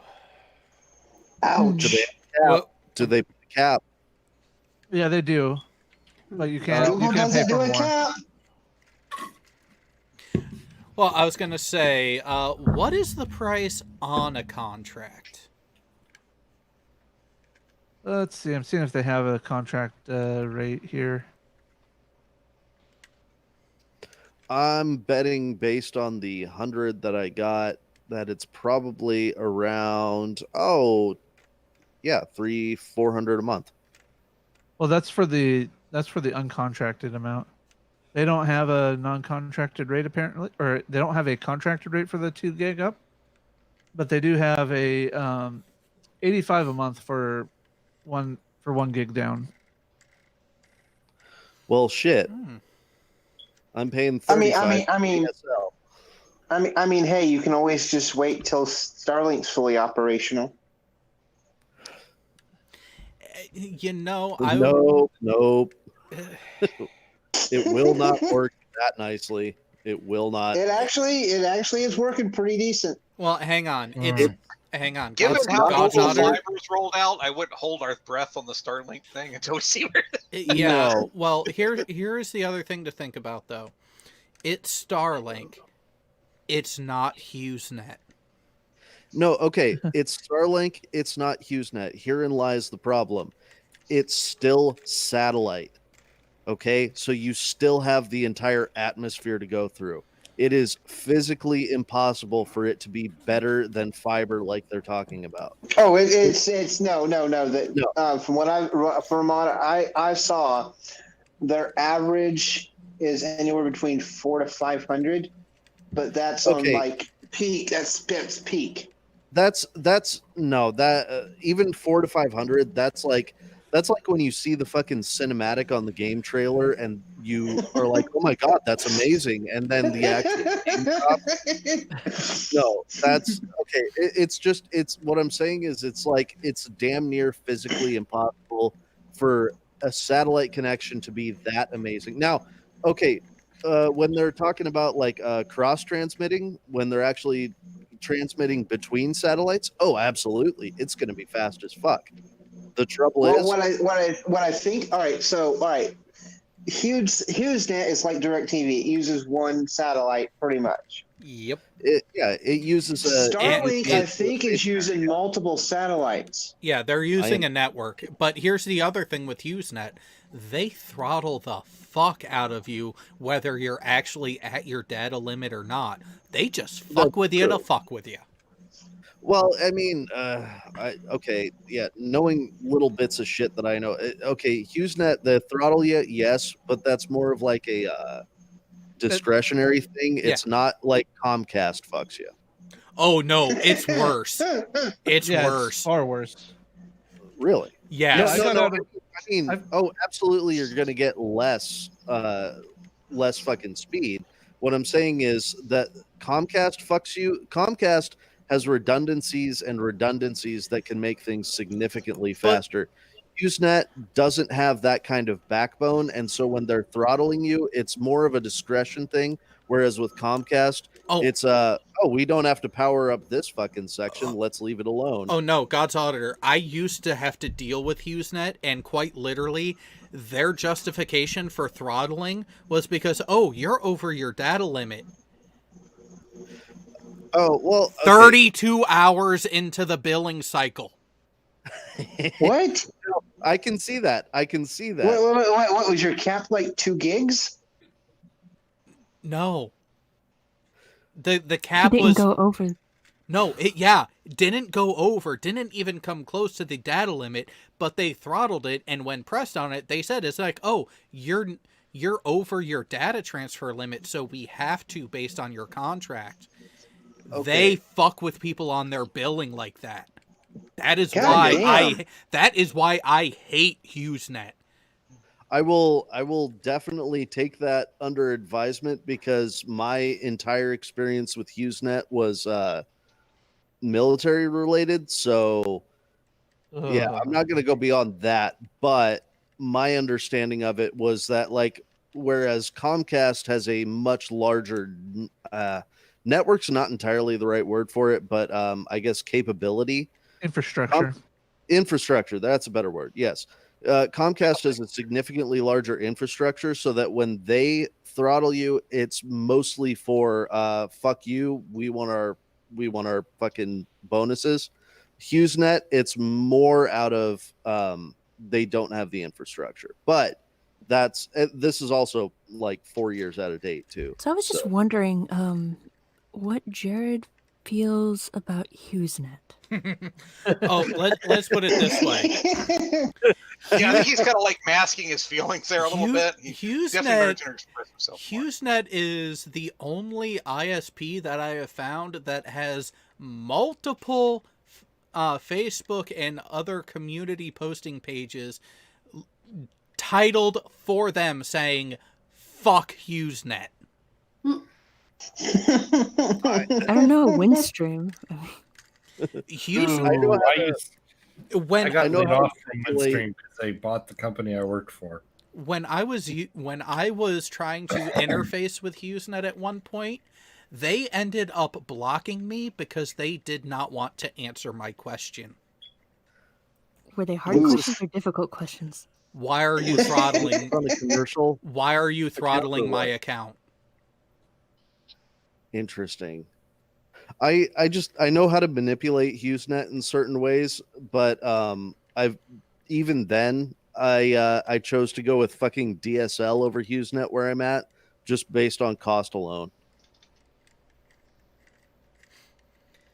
You and I are going to have to talk about your dealings with HughesNet offline. We're going to have to I've got I have a specific piece of hardware that is it's HughesNet adjacent, and I've after my time in the military, I have made it my personal fucking mission to track down every single piece of this particular hardware and destroy them. Not for national security reasons, but for revenge. Wait. Receiver module at the end of the antenna assembly? It's a SATCOM modem. Okay, yeah. Just for specific personal, very, very personal reasons. Yeah, I don't think we have ours anymore. It had to be turned in, if I remember right. I need to find So this it. is what you're doing, God's Auditor. Yes, absolutely. No. Okay, that's a very 90s response to what I'm talking about. I need to dig a pit, and I need to take all these particular pieces, and I need to put and light them in it the with pit. fire. Yeah.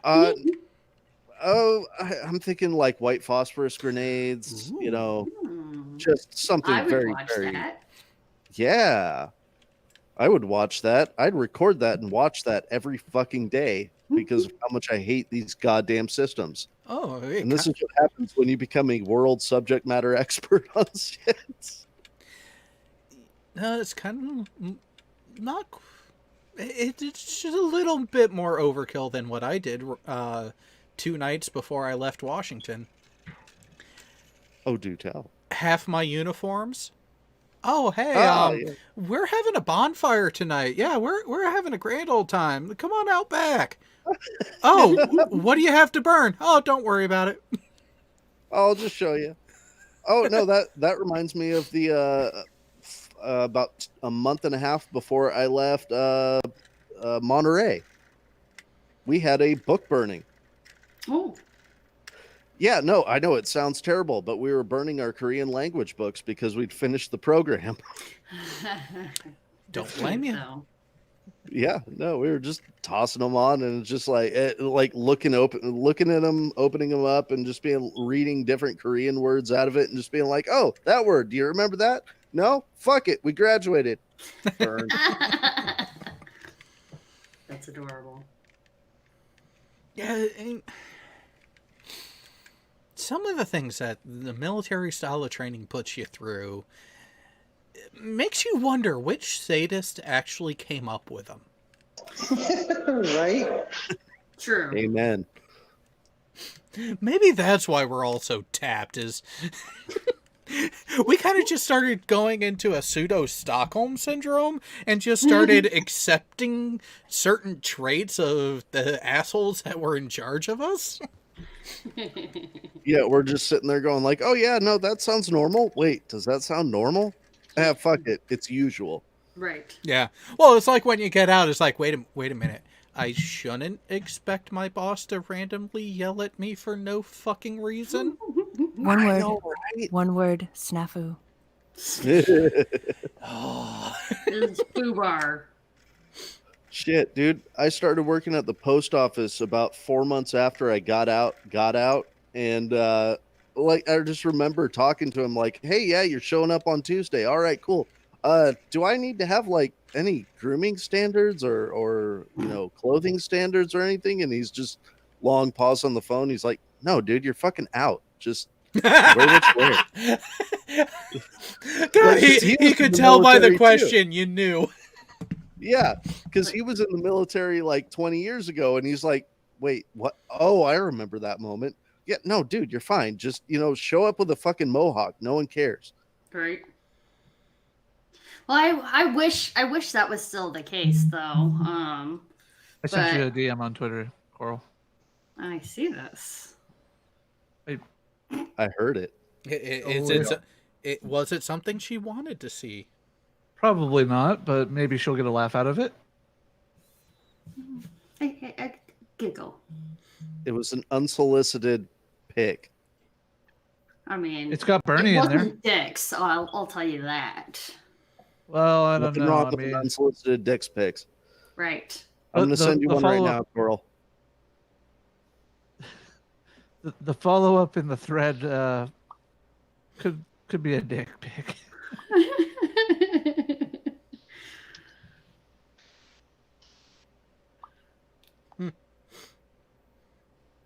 Yeah. But this is Yeah, that's the same look I had, Coral. do I want to know? I'll send it to you, Jared. It's a shoe on head worried. Twitter post.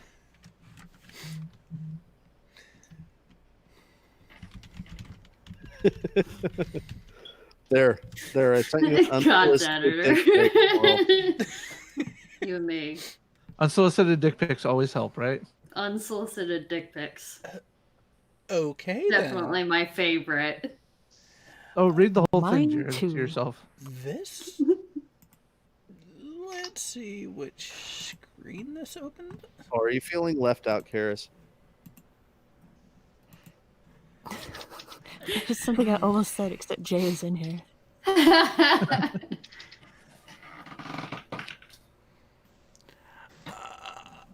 Huh? There, Karis. I sent you an unsolicited dick's pic on Discord. I'm trying to make sense of that myself, Jared. So many of them. It almost Only goes to 3. it almost goes to show, like, a lot of things that one political group wants to criticize a person from the other political group against can really go badly on them if they were to try to maintain a consistent standard. Yeah, 3 I'm finding is my limit. 3 dicks is your limit? Come on. Just 3. At It's one all time? I give them I my took time 7 and on the attention. plane. I give my dicks my time and attention, and so Which shut is up, very Jared. important. Yes, You yes. absolutely can. But I'm just saying that there's almost unlimited dicks you can have and still Yes. give them your time and attention. No, because 24 hours in a day is a thing. Well, no one's saying that you have to do one every hour or even 24 or however many in 24 hours. Takes more than an hour. I'm just saying, if 3 is too much I took 7 dicks on a plane with me, okay? And that's pretty talented. I mean individual attention. Look, I had 2 on the plane and then 3 the next day. I And then couldn't do that. 2 the day after. Some See, the wife I- had too, right? Right. Well, no, those were just mine. She had her own. See, I okay, would gotcha. spend. I normally would spend an entire day on one dick. See, I took one to work with me. Uh, And then Well, they all I watched. would hope. Was this what you guys were Wow. expecting? Expecting is such a loaded term with this topic. Were you salivating for my dicks? Always. Absolutely. I would take them in my mouth as much as I could, but my gag reflex is a thing. So, That's all right. You don't just have to shove them in one after another. I mean, I can't even shove one in. Well, you haven't seen the size of them. Some of them might be a little bit smaller than you're used to. Oh, that's good. As long as it can fit in the hands, you're good. They're not particularly expensive, so you know they're not gigantic. But sometimes they Where's can be Furball? surprising. Where's Furball? He'd get in on this. Jay Brown knows what I'm talking about. Take another. And I ground the show to a halt. No. I'm just glad I have a 128 gigabyte memory card in my mixer. Also with Dick. Apparently it will be. Attaboy. Hey, let's meet up in Seattle sometime. We'll get some dicks together. How's that sound? Sounds good. Good. Hey, you're making people They're jealous. best after 2 a.m. Oh my god. Yeah, one of the managers I used to work with was rather intrigued to find out that there are certain rest stops along I-95 in Massachusetts that you don't stop at after 10 p.m. at night.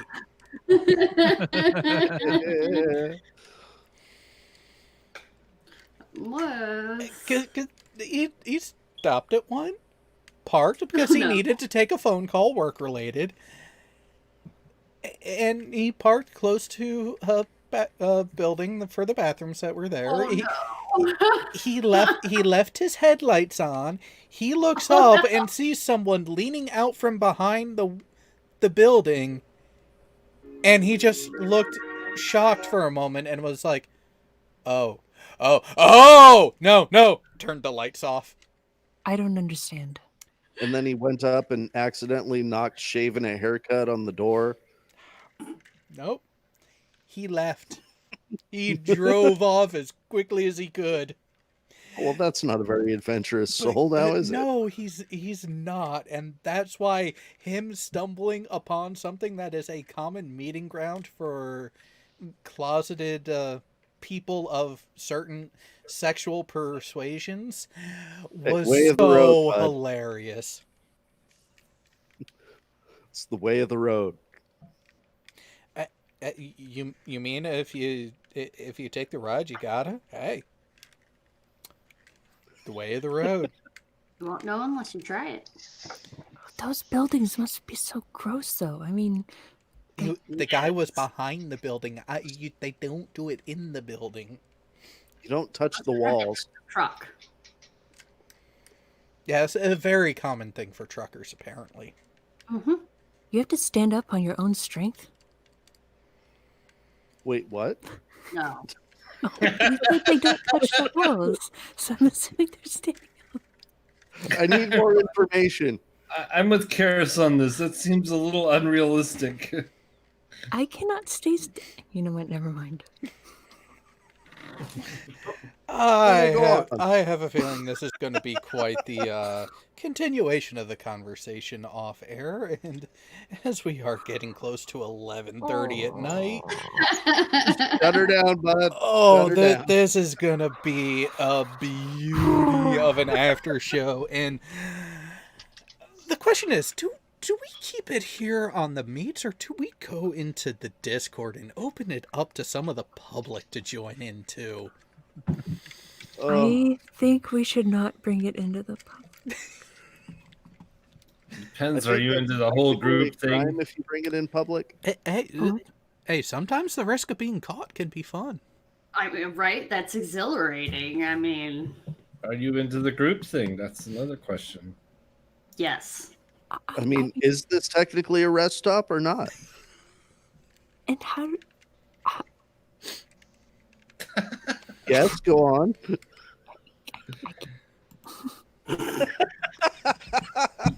You rendered her speechless there. You did. Which is quite a talent. Mission accomplished. Oh, it's all about the timing. Sometimes the timing, tempo, and intensity have to be just right, or else it all falls apart. Oh, always. Is this where we're going to start talking about the motion of the ocean? I mean, we I'm could. pretty sure he's keeping that in after show too, or my DMs. Some people kiss and tell. Some people tell and then fail to finish. Some people leave you wondering and then make you wonder, what the hell just happened? Sounds like a personal problem. Oh, it... That would have been a perfect. That would have been a perfect statement to cut the stream at, Jared. By the way. Yeah, except some people don't shut up, and we're gonna have fun. We're gonna keep this wonderful show going, but it's just gonna be for our fun. Wait, So, was I supposed to shut up? good night, everybody. Eat it, dicks.